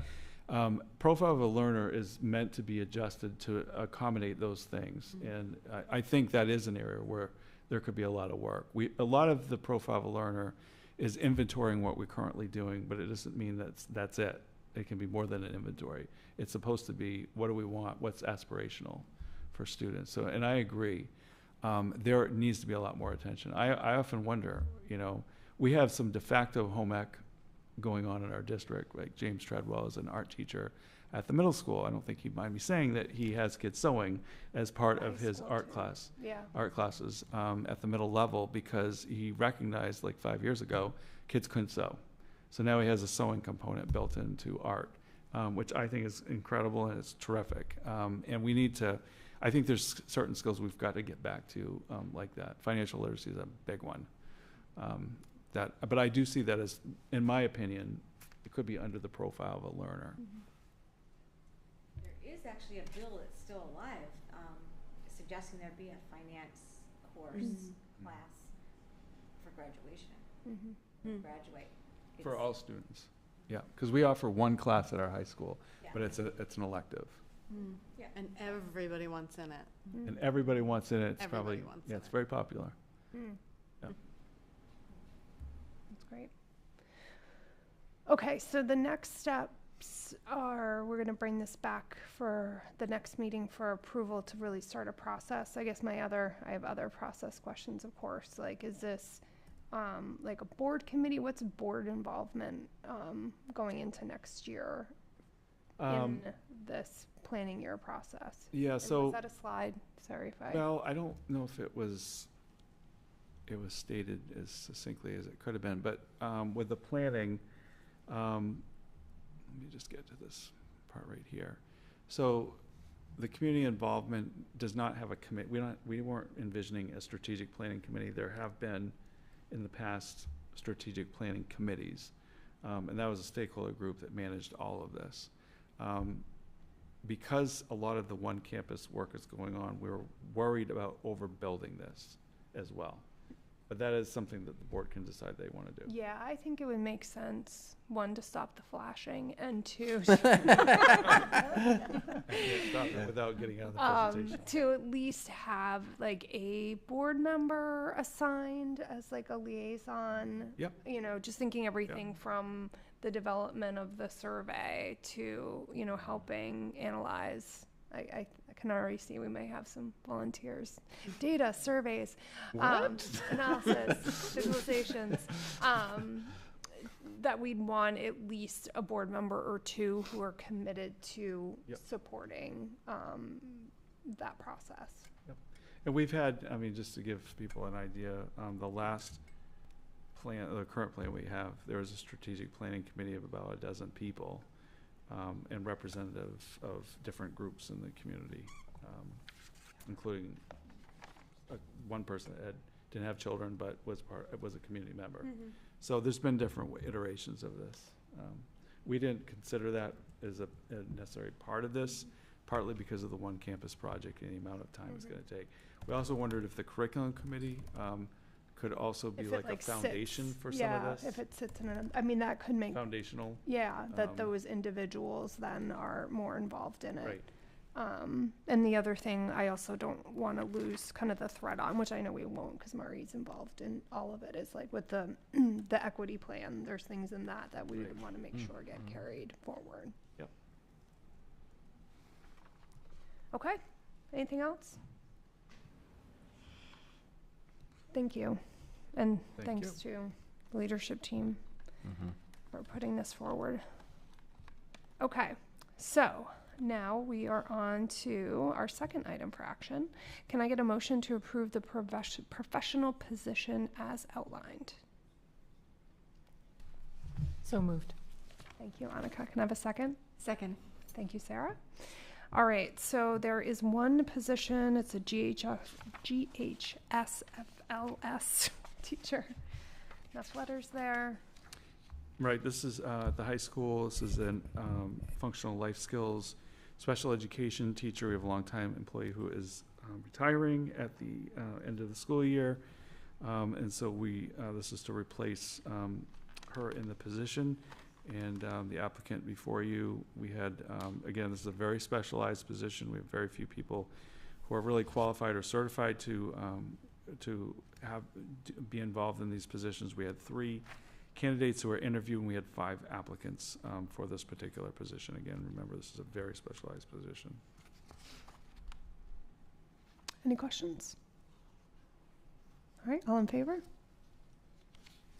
Okay, it's unanimous. Thank you. All right, so the next item for action is to adopt the MSAD 51 profile of a learner, key traits and indicators as presented on May 22nd, 2025. Can I have a motion, please? So moved. Thank you, Kim. Can I have a second? Second. Thank you, Sean. So shout out and thanks to Mari for all the time she gave us at the last board meeting, including presenting this profile.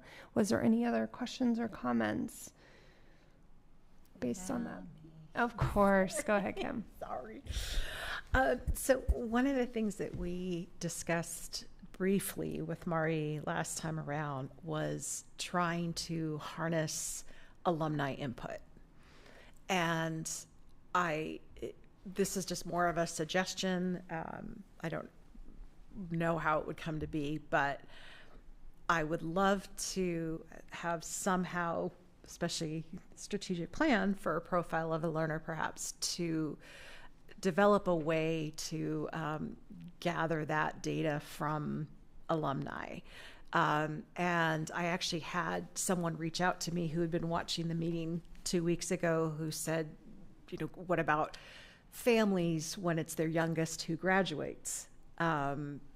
Is there a way to create some sort of maybe first of all, it'd be kind of fun to just have an event. Like if this is your youngest child and they're graduating, we want to celebrate the fact that you are graduating from the district, kind of a thing. But at that time, it could also be an opportunity to get feedback.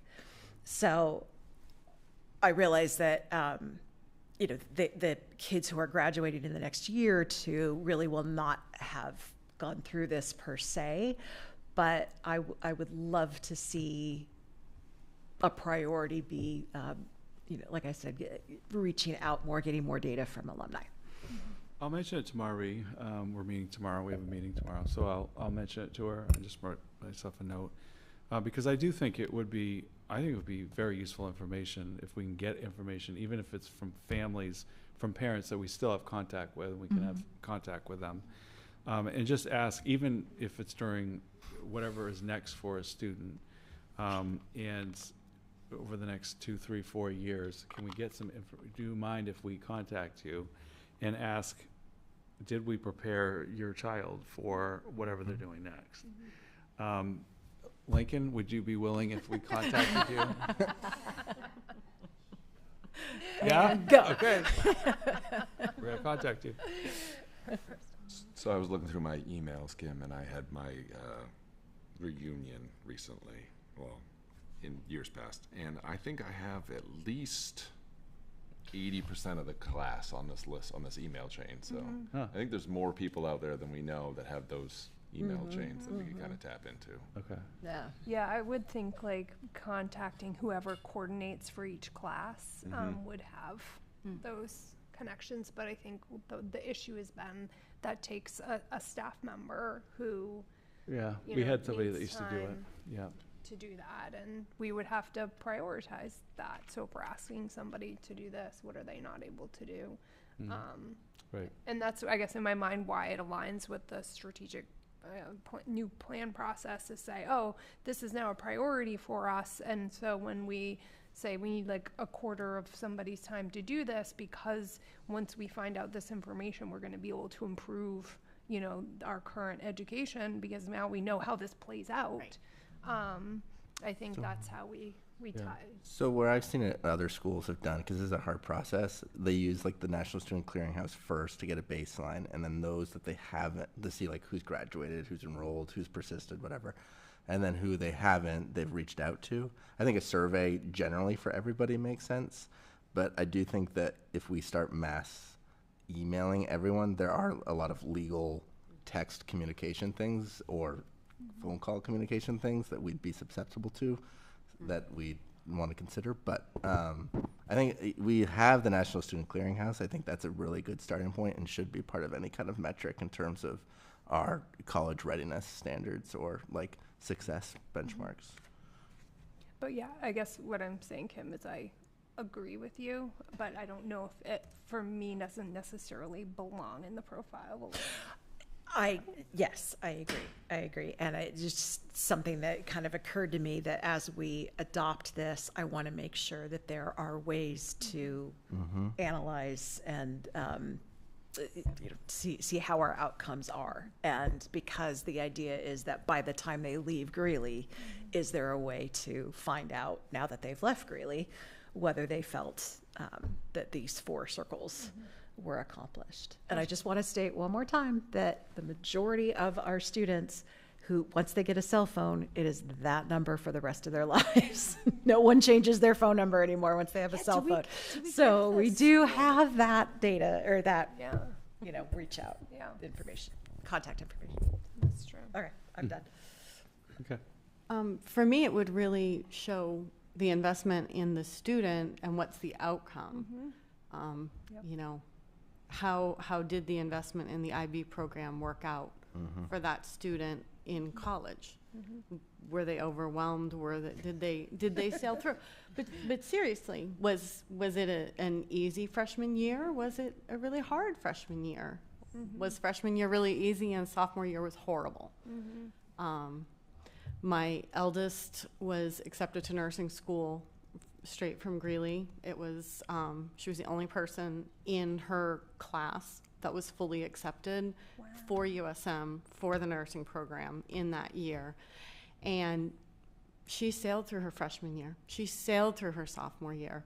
She didn't hit anything that was a struggle until she was into her junior year, and it was pharmacology. Okay. That was what the hard part was. You have a good sample size going in your class, right? I do. I have a really good sample size going, and I'd love a celebration for finishing my. I know. You know? It's definitely not because my youngest is graduating next year. I feel feeling that too. Well, isn't the Rose Garden preschool? Wouldn't you have a good sample size there? I would if you have would, it. follow. I have a little stat for the National Honor Society. 15% of your National Honor Society are Rose Garden graduates each year. That's interesting. Well, that's a good stat. Yeah. I'm just saying. Great. Any other questions or comments? All in favor? Great. It's unanimous. And again, thank you. I know a couple years of work went into getting this to adoption, so really appreciate that. Okay, so now we're going to move to approve policy GCSB, use of social media by school employees as presented. Can I get a motion? So moved. Thank you, Jesse. Can I have a second? Second. Thank you, Sarah. Okay. Annika, do you want to Sure. just talk us through this again? No problem. So we looked at this in our last meeting when it was up for first read, and a lot of this is bringing this policy into alignment with the board policy that we looked at as well, and that is at the portion at the bottom, school administrator use of social media, and related to the Supreme Court Linkey decision, just to set some clear expectations and provide some sample language that, in this case, school administrators could use on their personal social media pages and personal social media posts to differentiate those from speaking on behalf of the district. And otherwise, the updates here are, relatively minor in terms of language. There's the section A that is crossed out, which was actually not part of our previous policy, so I didn't want anyone to be confused about that. That is just part of a Drummond Woodsum sample that doesn't really work well for us in our district, so the committee was not suggesting that we add that. And then the other conversation that we had under C around friending students or establishing relationships and engaging in interactions on social networking sites or digital applications being prohibited other than those established and conducted as a result of parental or familial relationships. So trying to account for knowing that that happens in our community. Can you remind me, were school employees involved in the process of updating this? Yes, Okay. they were. So we got feedback. I think it was it specifically on this one that we got feedback from Donna as well as Joan, Yep. was Yep. quite involved in our conversations, Great. which we certainly appreciated. Yeah, I just wanted It's to very important. make sure. Yeah, and Carl was also had some good input for us based on his work on a similar policy previously. Great. Okay. Any other questions, comments? Okay, all in favor? Great, it's unanimous. Okay, last item for action, to approve policy ECAD, security camera system as presented. Can I have a motion, please? So moved. Thank you. Megan, can I have a second? Second. Thank you, Tim. All right, do you want to go through this one? Sure. So this is a new policy, security camera systems, and speaks to placement of those cameras, kind of the purpose for them, viewing and monitoring, viewing of recordings, and storage and security. Happy to answer any questions if any have come up since first read.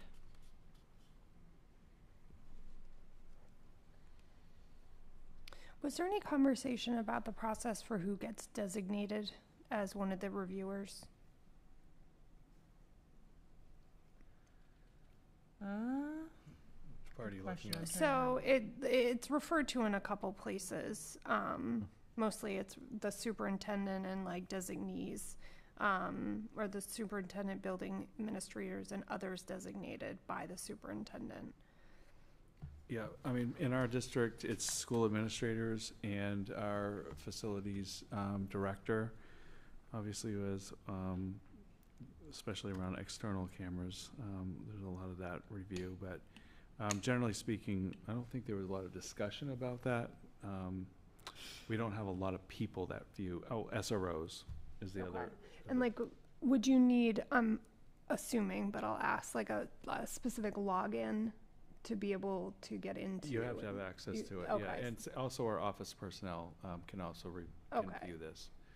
Okay, Yeah, so some you'd of the have to be cameras. approved to even log into it, so there's a Right. process to get that approval. And then there's different cameras as well. So for example, to look at a bus camera on a bus, we have transportation, like Rachel Swenson at the transportation office, Phil Blake as the director can look at those.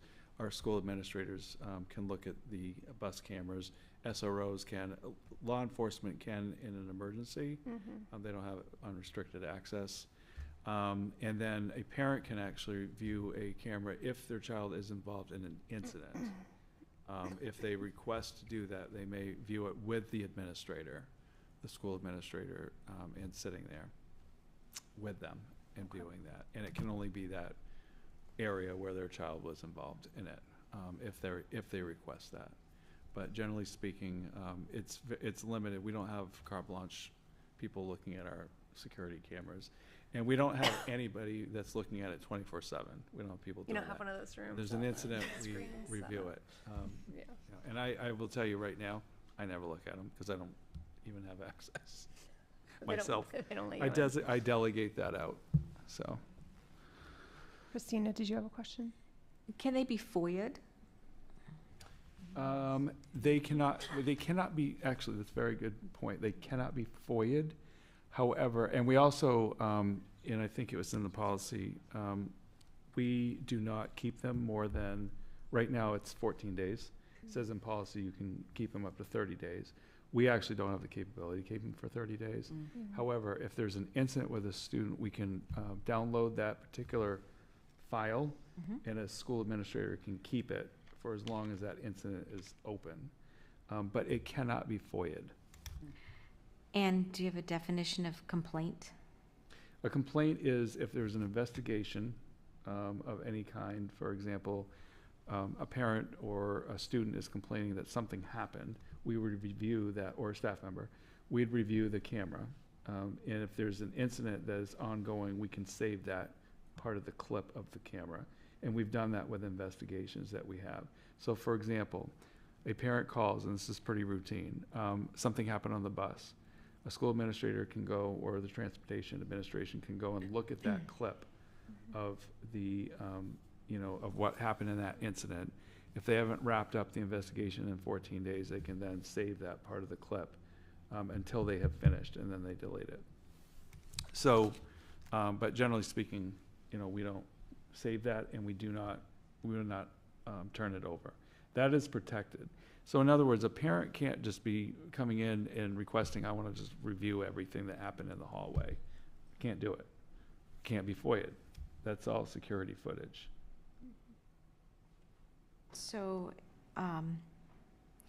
if a child tells the parent that they think a boy was in the girls' bathroom, there's a complaint filed. Can they view the hallway where that bathroom was, so it can be determined in the... If it's relevant to the complaint, I think in that case, we wouldn't be looking at security footage of that. That's something that we would already know if there was a student where they can be, where they're part of a plan, on a plan or whatnot. We would not be using security footage. If someone was using the bathroom and it didn't make sense or was not part of a plan, then we might look at it. Really, that's not the reason we would use it. We would use it if there was an incident. In other words, there's a fight. There might be footage in the hallway that shows that there was a fight. We would look at that security footage and look at that's how we would use it. I understand that's how you'd use it. expressing concern about how someone else may use their complaint, and whether there's any legal review of the definition of complaint so that you have some thing to stand on. Yeah, that might be outside the purview of, our expertise on this policy, so we might have to, consult with. Lawyers look at it. Yeah, and they did, obviously, they looked at this policy when it was being developed. Okay. They signed off on it. Okay, cool. Yeah. Drummond and Whitson signed off on it. Any other questions? Is there any, I don't know how disjuncted the system is in the sense of, but like logging. So if somebody views something, is that login recorded somehow? At what time they viewed it, how long they viewed it, how many times they've viewed that footage? I can find the answer to that. I don't know off the top. I don't want to say yes or no. My understanding is yes, but I'm going to qualify that by saying I don't 100% know that for sure. That's a good question. Any other questions? I can say that, for example, I think it works the same way as our student information system, which is Power School. So anybody that goes into Power School, including myself, if I go in and look at a student's, it's logged immediately. When I went in, which student I looked at, which part of their records, and any staff member that goes in, and looks at that is logged in our system. So I believe it's the same, but I can double check for you. And with that, is there an associated, like, we had this complaint, I logged in on this date, a record in a sense, or is there just to play off of Christina's comment about FOIA, that information kind of is a gray area in there, that data that said someone viewed it for this reason? I suppose it could always be challenged legally, and someone FOIAs and said, I want a clip of that. I do know the answer to this part. Obviously, if there's a legal challenge and something is subpoenaed, or and that we have to turn it over. If it's issued by a court, we would have to comply. But other than that, it is not something that we would turn over through a FOIA. It's not considered a record in the sense that we have to comply with a FOIA request around it. There's a lot of records that we have to comply with. That is not one that I'm aware of, because it does have so much FERPA protection built in. And I think the important part of this policy, and I know this makes people uncomfortable, is the fact that a parent could come in and view a segment of something happened to my kid on the bus. They have the right through this policy to do that. And there's other children that they're viewing on that part of the clip. Parent can do that. They can view it, because if those other children, they're considered background in that video, and legally it's not applicable in that case for a parent to be able to view other people's children on an isolated clip if there was an incident involving their child. And that is the way the law is written. So I did want to kind of point that out, because I know that was a question mark or like, why would that be the case? It sounds odd, but it is the way the law is written. How will this be communicated to the students, especially, say, high school or middle school students who are, capable of understanding what it means that there are security cameras in the school? Is this like, Superintendent Porter's watching you? That's what's going to happen with the cameras? Or is it more of, this is meant for your safety, and if you see something, we want to know so that, we can check the camera, like the camera can help with that. Just want to make sure that it's a positive thing. We've had cameras in our buildings much longer than I've been here. And so I think over the years, I don't know if students have questions about it, and if they have, and it's come up, administrators have handled that. And they've even, an investigation said, you know what, we looked at the security camera footage, and that actually what you told me was not true, or it was true. We verified it. We're able to. And we have updated our cameras. A lot of them were super old when I got here. Couldn't see anything. It was like looking down a tunnel. And so we've at least updated those over the years. We don't have a lot of cameras in certain areas. And the high school has more, because there just happens, it's a lot. It's used 24/7. the building's used 24/7. But and I mean, I think that's a good thing around communication. So we have had them for 2 decades at least in this district. The bus cameras are new. Right. They are only a few months that we've had those on our buses. We were waiting for this policy to be approved because we are going to communicate this policy out in the newsletter. Okay. So I've been waiting for it. We also have administrative guidelines that go with the bus cameras that mirror this policy, but go in a little more detail as well. So those are going to be communicated. So given the timing of the approval of this policy, we were going to wait until September and put it in the newsletter. We weren't going to bother doing it now. But I just wanted to let you know, we do have a plan for that. Okay. Yeah. Thank you. Jeff, can I just ask you a quick question? Do you know if it's in the, I'm looking at the handbook, is it mentioned in the handbook that we have cameras? Cameras, I believe I'm thinking each school has their own handbook. I believe the high school, it does mention it, if I remember correctly. I don't think it's mentioned in the other handbooks. Might be an But opportunity. don't quote me Yeah. without looking at it. Yeah. Might be an opportunity, especially with the new bus cameras too, just to sort of have it somewhere where parents or kids can refer to it. Yep. Well, and now that we have this policy as well, this will be one that we can include in our handbooks and just reference, which we do. Yep. Any other questions? Great, thank you. All in favor? Okay, it's unanimous. Now we're going to move on to the superintendent's report.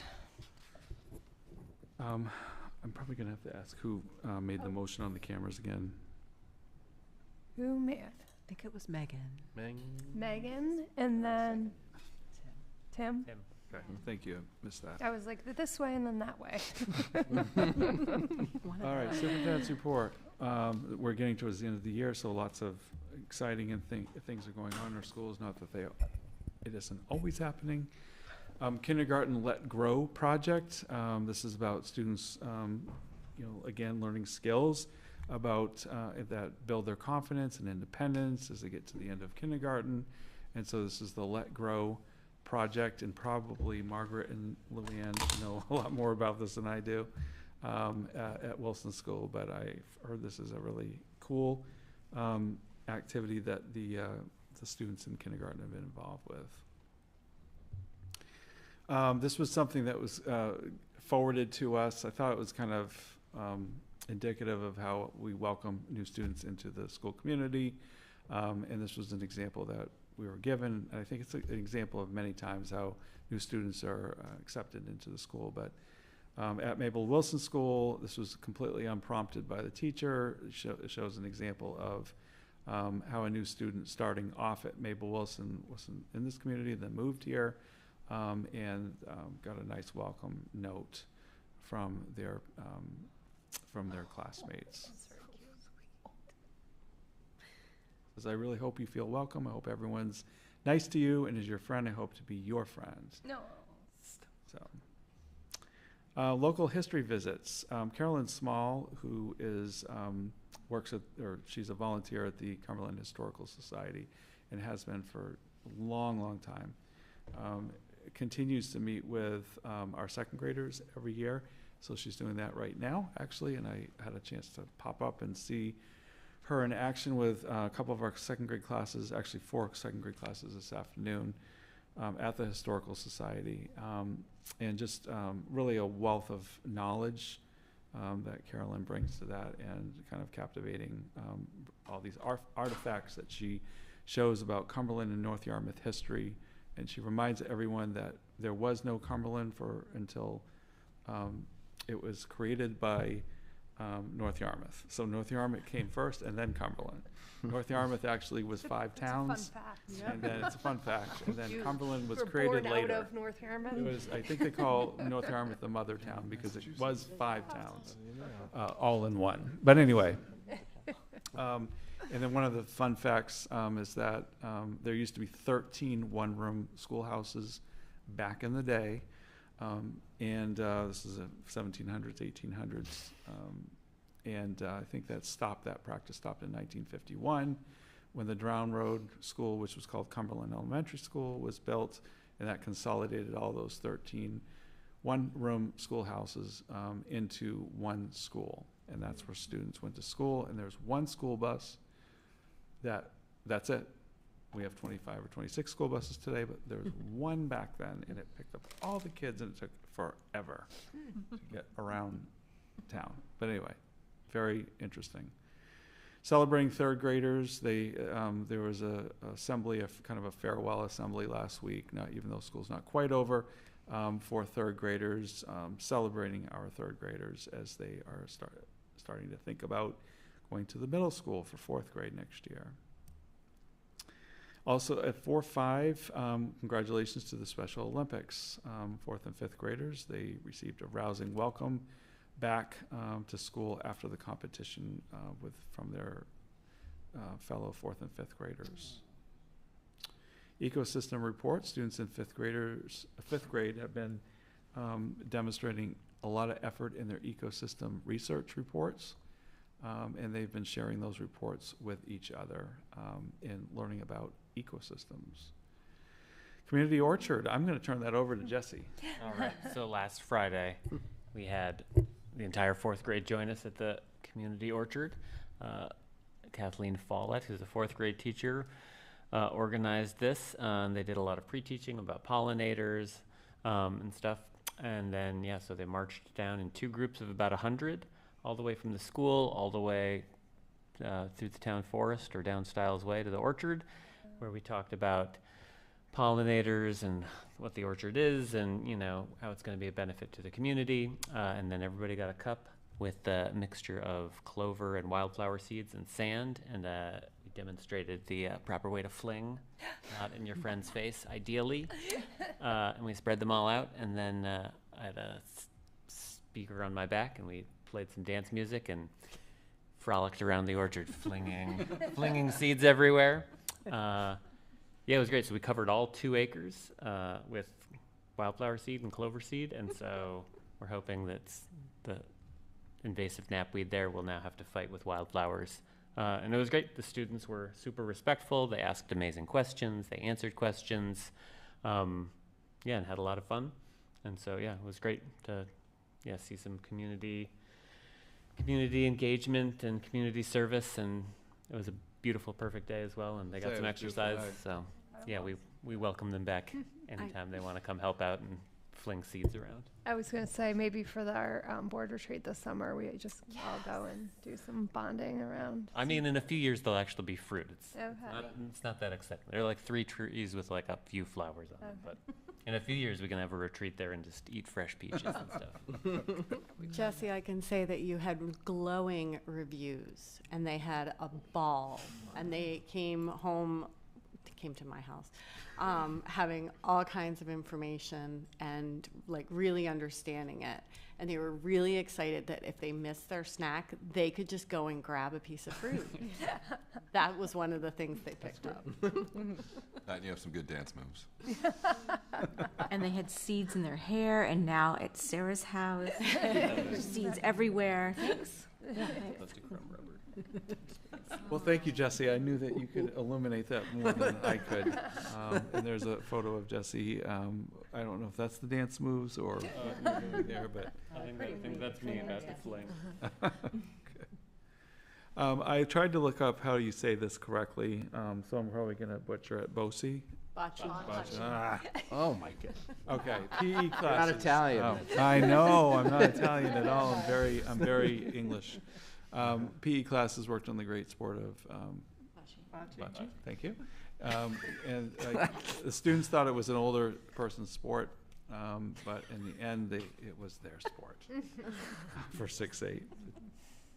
The food pantry this week, a group of library volunteers from grades 4 to 8 took a walking field trip to the food pantry at the town office, and they delivered 49 books which have been purchased with donations from the book fair, worth over $375.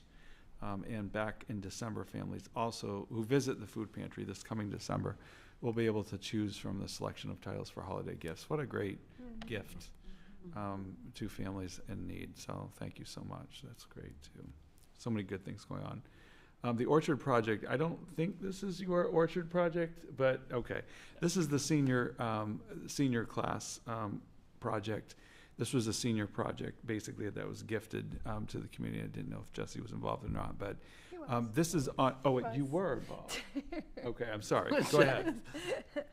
I was helping make connections, and I went to the site walk, but I didn't do any of the work. I was just in the background. So At the side. I deserve no credit for this. Okay. And so, actually, I hate to put Lincoln on the spot, but Lincoln, do you want to say anything about this?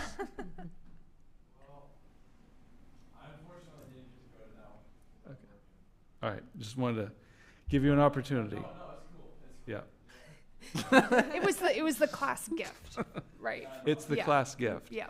And I'm happy we did that for a class gift, honestly, because I mean, that area of the campus was, I'll stand up. That area of the campus was pretty bland, so, I mean, to have extra trees grow in there, especially fruit trees that you can actually eat and, just look at, you can actually go up there and spend time with them and eat from them and stuff. And have it be fresh fruit, just walk in and grab it for your lunch or something like that. That would be really cool to have for the future and whatnot. But, cool. Yeah. move over food stop. Yeah. It's like a Right. food stuff, Yeah. But I think that was only the first part of the class gift. The other part was helping one of the rooms in the library, modeling it and refurbishing it and stuff like that. So that also is good because I love that room. It's like a private room outside the library to do study and stuff like that if you need it. So Cool. yeah, that's a good room to have. Stuff like that. Thank you to the class of 2025. That's great. Yeah. Where's the orchard? Is it right out here? Right out there? Yeah, and it was a pretty, there really wasn't anything there. It's near the Institute Okay. Okay. on that side. Okay. Okay. Got it. Thank you. All right, senior field day. Senior field day was a big hit. Lincoln? No. That was fun too. I'll tell you about that. That was just organized stuff. We had a wheelbarrow race where you grab the other person's hands, and then tug of war was pretty good too. And then water balloon toss.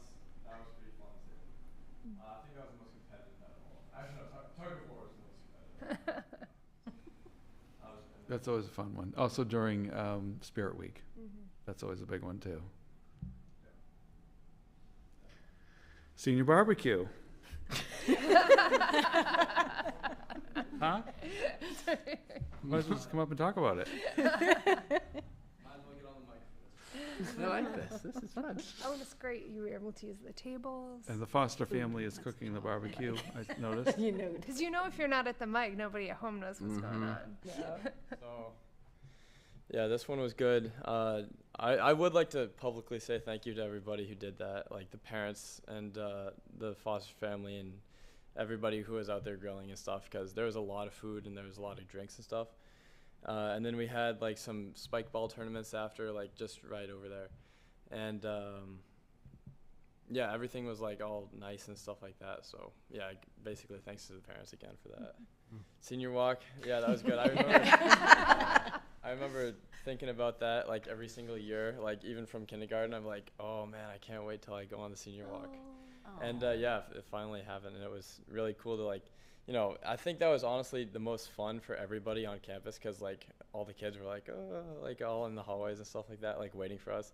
And even when I was in middle school and stuff like that, and I would wait at the side of the hallway, and it was so exciting to see the first few seniors come. And I was in the middle of the senior lines, and at one point I looked behind me and looked front, and they're just a continuous line. So there's a lot more people than I thought. So, I mean, only a few of the kids were getting high fives from me at that point, because they're just bored with it. But no, it was fun. It was really cool to see, and I saw my teachers and stuff that I had in first grade and stuff. So It's fun. yeah, I think that's just fun for everybody. That's a really good one to do. It really is. It's such an energizing event. I think this video hopefully will work. Oh yeah, and then their parents on the sidewalk and stuff who met us. So we walked through parents, and then we also walked through the schools and stuff. So What a cool tradition. Yeah, it's like I mean, a walk it's a down nice memory lane, too. reminder too with the one campus to think that, you know, since we'll all still be here into the future, that you'll be able to continue the tradition with the new school. It'd just be a longer walk, but I think the seniors can handle it. Yeah. By the end, it was getting pretty hot in those gowns. Yeah, it was a warm day for sure. But I can say I was smiling the whole time. I had a great time, you know. So That's awesome. It's a popular event for everybody. It's I know a lot of our teachers like seeing the kids. They have some of them they haven't seen for years. So to be able to see you all come back and do that, that's amazing. So, all right, can you pick yourself out in that lineup? I was about Didn't know you were gonna middle be in the last, support. kind of. I might have waved at the camera. I can't remember. There's a lot of cameras that day. I do know my sister was playing frisbee like for her on during her recess and stuff, and so we passed back and forth a few times as I was walking because I didn't get to see her in the hallway. I like missed her by like that much. So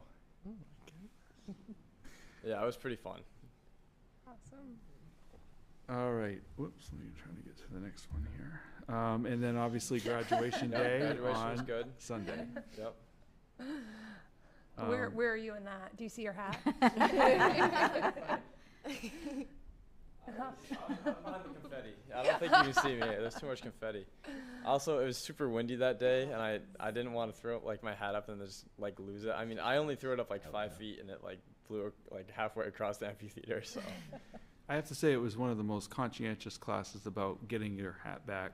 I was asked by 3 students, could I find their hat for them, because they wanted to have their hat after they left. So very conscientious class. yeah, when I walked back through after graduation, there's only like 5 hats that were missing. So, Yeah, like, yeah, I just- know. It's usually a whole thing of hats, so it's Well, they very probably nice. spend the whole time trying to keep them on with the wind, so that they. It was a windy day. I was yeah. sitting there like this the whole graduation. I was like trying to keep my all my stuff was like flapping about in the wind. Well, the next one is not yours, Lincoln. If you want to discuss it, Can you vote? Are you able to vote in this? Are you 18? Yeah, I'm 18. Ah, He's there's keeping it a close to his chest. Next week, school budget. So just a reminder, obviously, that this coming Tuesday is the budget validation vote, and we do have, we always, we have a budget page on our website. This is more for everyone else, and we have a budget summary on there if you would like just the quick synopsis of the budget, but polling stations on Tuesday. So I do, required by federal law, I have to provide this annual update on ESSA to round out my report. I know it's not quite as exciting as all the senior stuff, but we do have to publicly present this, so I'm doing that tonight, do it every June. Next year, we are expecting a little bit more federal funds, believe it or not, overall. It's the first time in quite a while that we've seen an increase. I don't know if it's the publicity or what, why we're getting an increase, but we're getting about $5,000 more. So, and this is, again, just ESSA. So this is the elementary and secondary money. It is not local entitlement, so it's not the entirety of our federal funds. This is just Title I, Title II, and Title IV funds. So we're getting a little bit more next year. We're getting about $110,000. The header of this table is the first column with years. Should that be 22, 23? Yes, it should be. Okay. I'm sorry, that should be 22, 23. Okay. Yes, it goes in order, so we just I have 4 figured. years. I'm sorry about No, that. that's okay. But just to let you know, that is the expected amount we're getting. So we get about $500,000 in local entitlement, which is special education funding. And we actually got a preliminary figure the other day. I did not include it in this table because this is an ESSA report, but I'll give that to the board in your next memo. The plan for the ESSA use of funds, we've been using the money the same way every year, is to employ about 50% of 2 literacy interventionists at the Wilson School. We have a literacy interventionist at K1 and we have a separate one at 2-3. So this will be covering the salaries and benefits of those 2 employees, about half of their salaries and benefits. And that's how we've been using the money for a long time. The state's ESSA plan includes annual performance indicators. Schools not meeting one or more indicators are placed on a support plan. I have to say probably 90% of the schools in Maine right now are on a support plan. And these are federal, this is a state plan that was approved by the federal government years ago for ESSA. So we are now in Tier 1 status. Schools on plans are expected to show progress in the identified year. GMS 6.8 was identified based on having a high rate of chronic absenteeism. If you have chronic absenteeism over 10% in any given year, that is an immediate qualifier to be on a Tier 1 action plan per the ESSA plan for the state. Another qualifier could be participation rate on the state assessment if it falls below 95%. And so we were just below 95% in 2022-23. So we're still working on the implications of not meeting that threshold that particular year. And also economically disadvantaged student subgroup for us is a very small group, but that group did not meet the academic growth goals for mathematics. So for those three reasons, 6.8 is on a Tier 1 status. That means that we get some state assistance, but it really just means that we are working on these three areas. That's one of the reasons chronic absenteeism is has been a district priority for a couple of years, partly because all of our schools' chronic absenteeism since the pandemic has increased as it has throughout the state of Maine. GMS 4.5 is also on Tier 1 status, and they were, again, identified because of chronic absenteeism, over 10%. Again, the participation rate in 22-23 was slightly below 95%. And we have a subgroup of students with disabilities who are not meeting achievement and growth goals in reading. At MIW, this is new for next year. MIW was also identified for 3 consecutive years of white students not meeting reading growth goals. And the way that the state plan is written is that each year, once you meet your target, that target increases. So for example, if the target is 85% and you meet the 85%, your school then has to reach 87% the next year, and then it has to reach 89% and keep going until it reaches 100%. So if you don't have 100% of your students reaching their growth targets, then you're automatically on a growth plan. So, which sounds a little silly and backwards, but that's the way the plan was written. And just noting that we do have a new literacy program for pre-K to 5. So again, I will say that more and more Maine schools are on action plans as a result of the state plan that was approved by the federal government. I don't know the percentage, but I know that it's getting towards 90-something% of all Maine schools now on action plans because of any one of these areas that you don't show growth in or you're not meeting in. I'm not trying to suppress concern, but I am saying that I'm not concerned because there's so many districts and schools that are now on action plans for not meeting some sort of criteria of some kind through ESSA. And then we have an ESSA report card, and anybody can look at that. It's on our webpage under the district tab. And again, this is a federally required report that we must post, and I must present it every single year. And so I'm doing that right now. So that's the superintendent's report. And if you want to I'll take questions if you have any. That's not what our homepage looks like anymore, is it? It was condensed.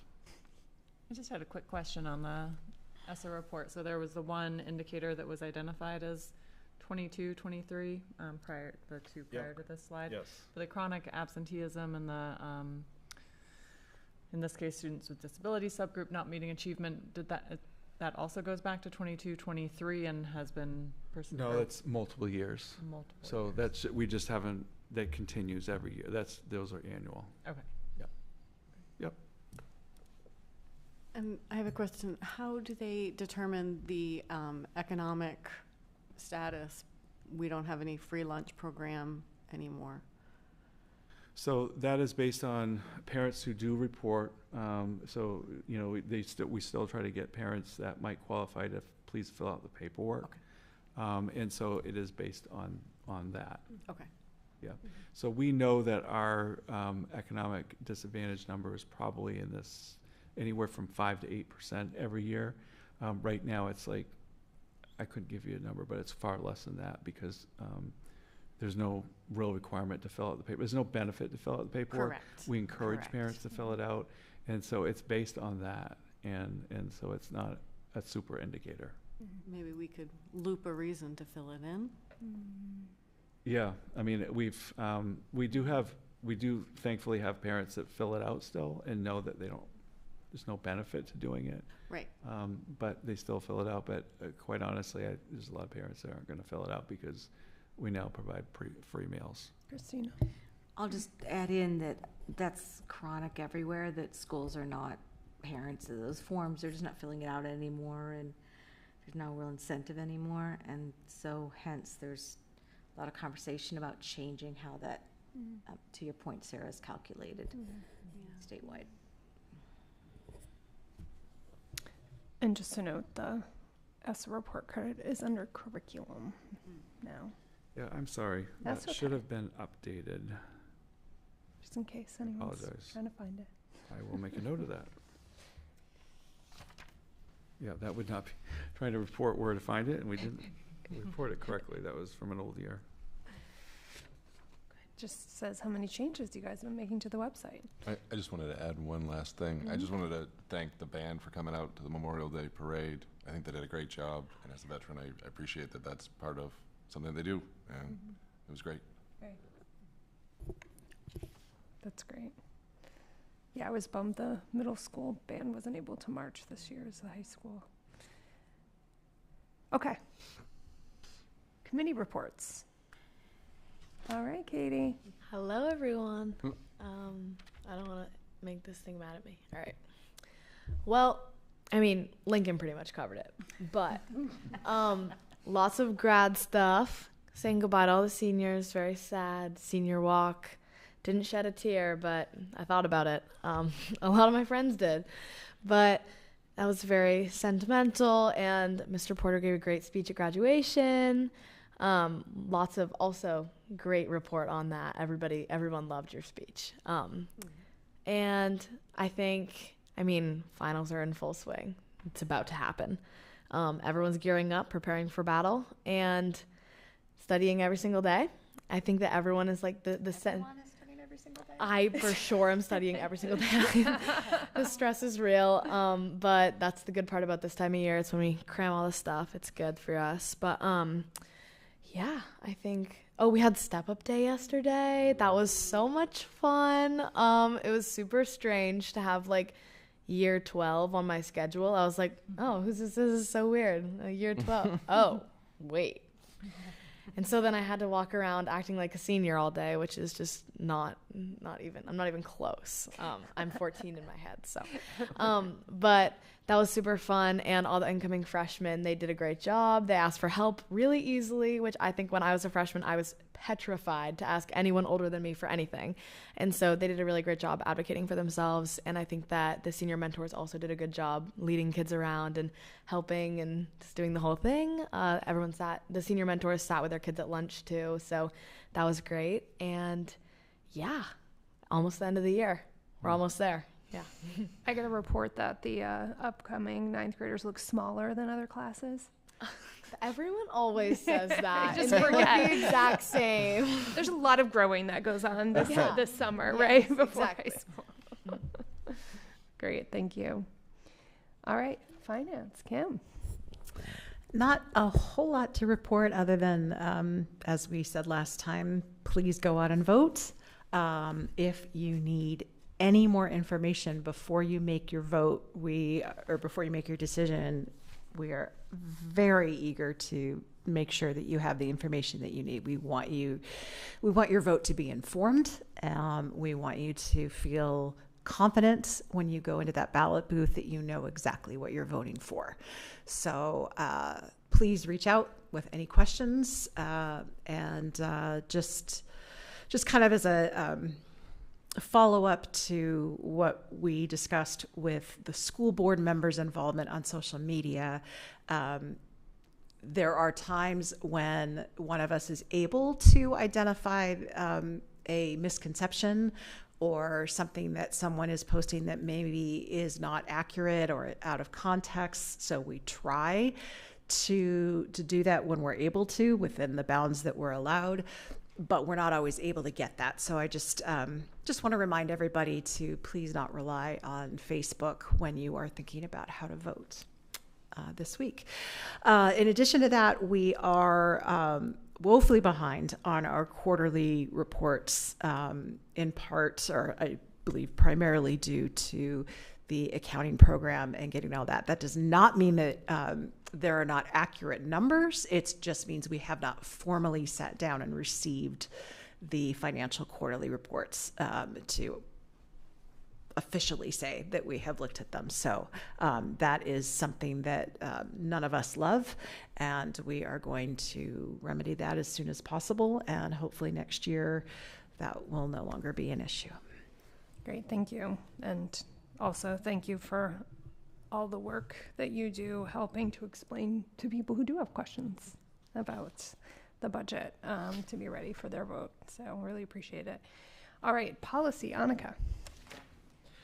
So we have two policies on for first read this evening. The first one is a potential deletion, which was identified actually back in 2020 when Ann Chapman, who was then with Drummond Woodsum, had done, I think, I was not on the board at that time, but had reviewed a number of our policies and made recommendations. And this was one that had been identified for deletion because it could be accounted for and is now accounted for elsewhere in our procedures. And so the nurses are aware of this as well and supportive of the deletion. I'm like, I only see one in the packet. It's because it's for deletion. Oh, right. Okay. Yes, because it's for deletion. Okay. Although I think if you go onto the agenda, there is a link to it. So if you wanted to see in its current form. Yeah.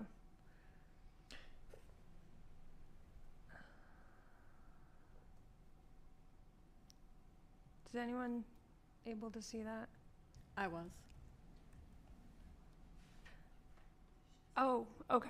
It's not in the Blue Note version, which is the only version that I typically look at. So, but it is in the folder. It's yes, and both are linked in the Blue Note version. Thank you. Yeah, you're welcome. I'll have another opportunity to bring that back for second read before we make a final decision. The other policy that we have for first read this evening is JLIB, student dismissal precautions, and somewhat sorry that Sophia is not here because I think this is a prime example of how important it is for us to have student voice on our committees, certainly in terms of talking through the practicalities of how our policies work actually on the ground. And so Sophia was certainly helpful in those conversations, as was Carl as well from the high school perspective. So this is a policy that we were looking at because it had not been updated since 2000 when it was originally created and adopted.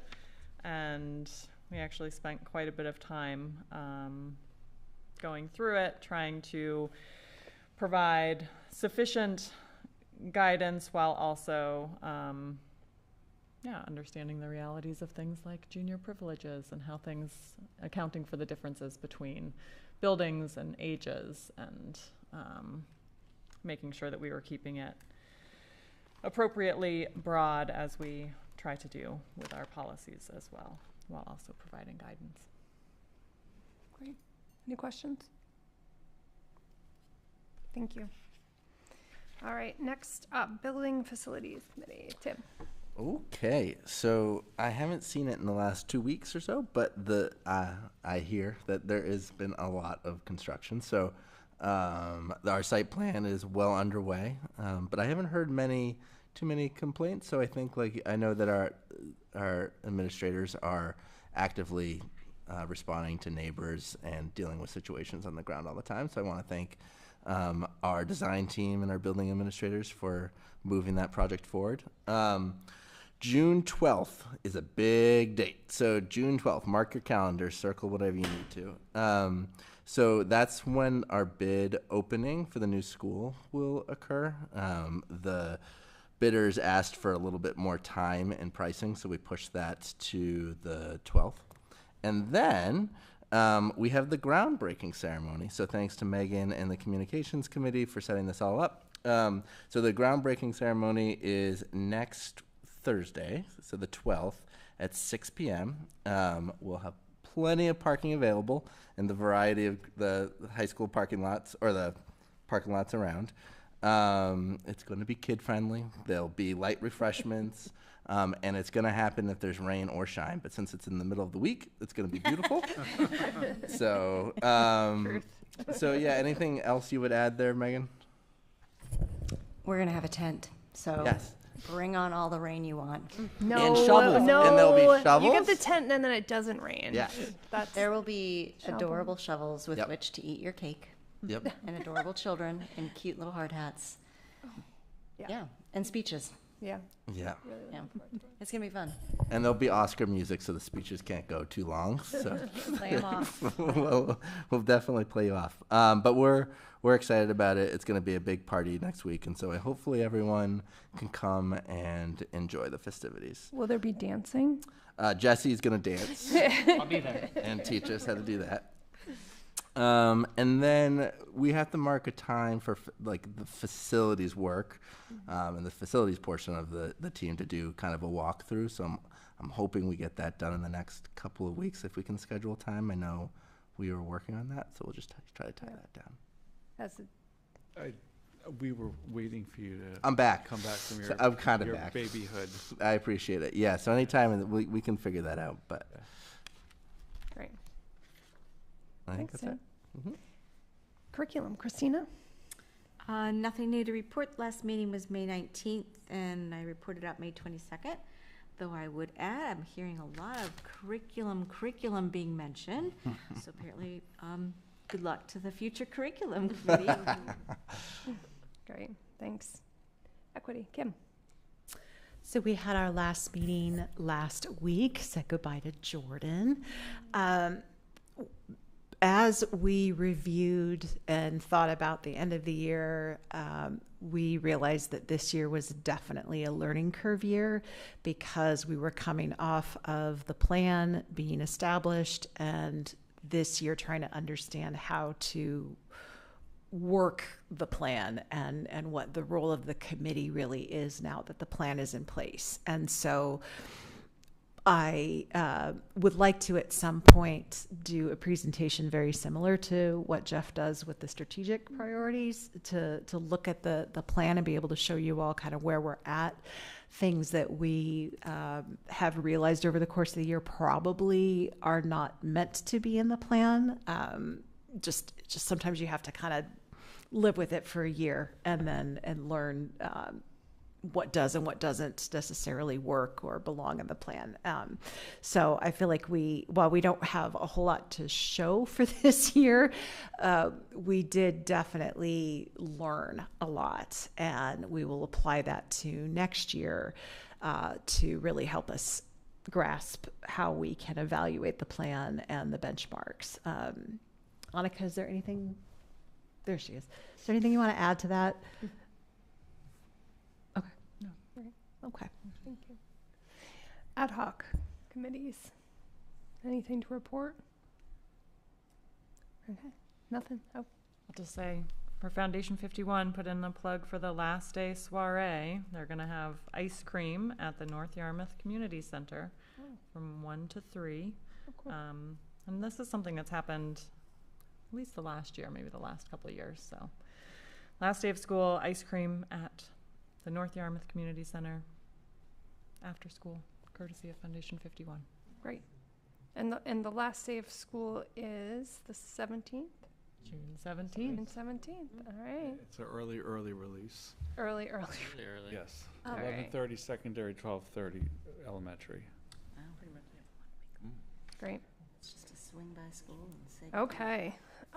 Anything else ad hoc? What? Oh, no. I was just processing bus time. The time? Yeah.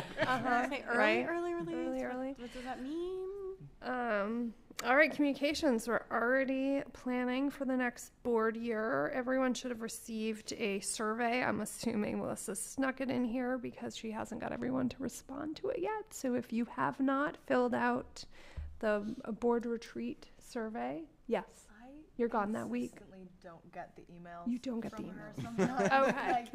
Like occasionally I get the packet, sometimes I don't. Okay, good to know. Okay. Well, that's But good to know. Sophia said it was kind of the same thing with her. I think it's something to do with our MSAD 51 emails and how they are like super blocked off to anybody, but it is an MSAD 51 email emailing us, so I'm not sure I think why. there's a group that doesn't include the students because there's some communication that from the makes sense. board that you don't get, and I'm just assuming that that gets makes sense. used for things that you should receive. Right, okay.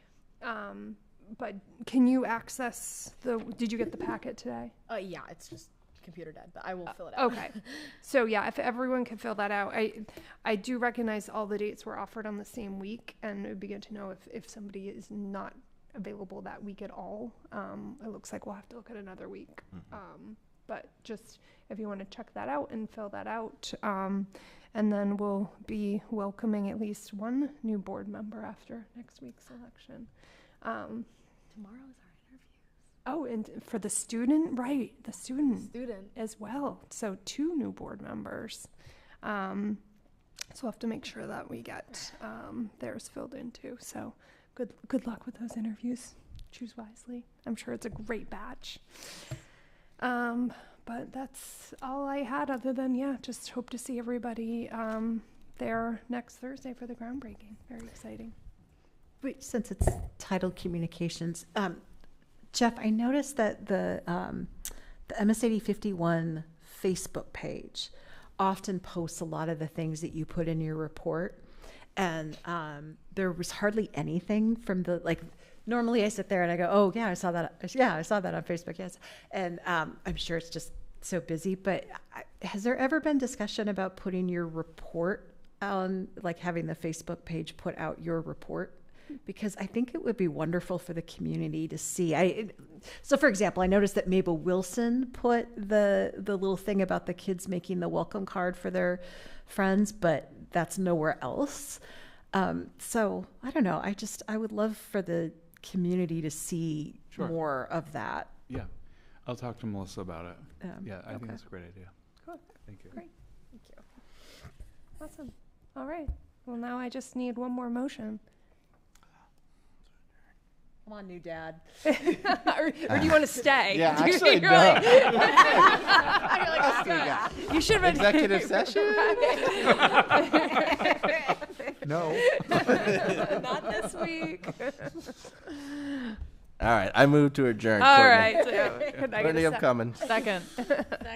All right. I think I got Annika. All in favor? Great. Nobody's going to oppose that. It's unanimous. Thanks, everyone.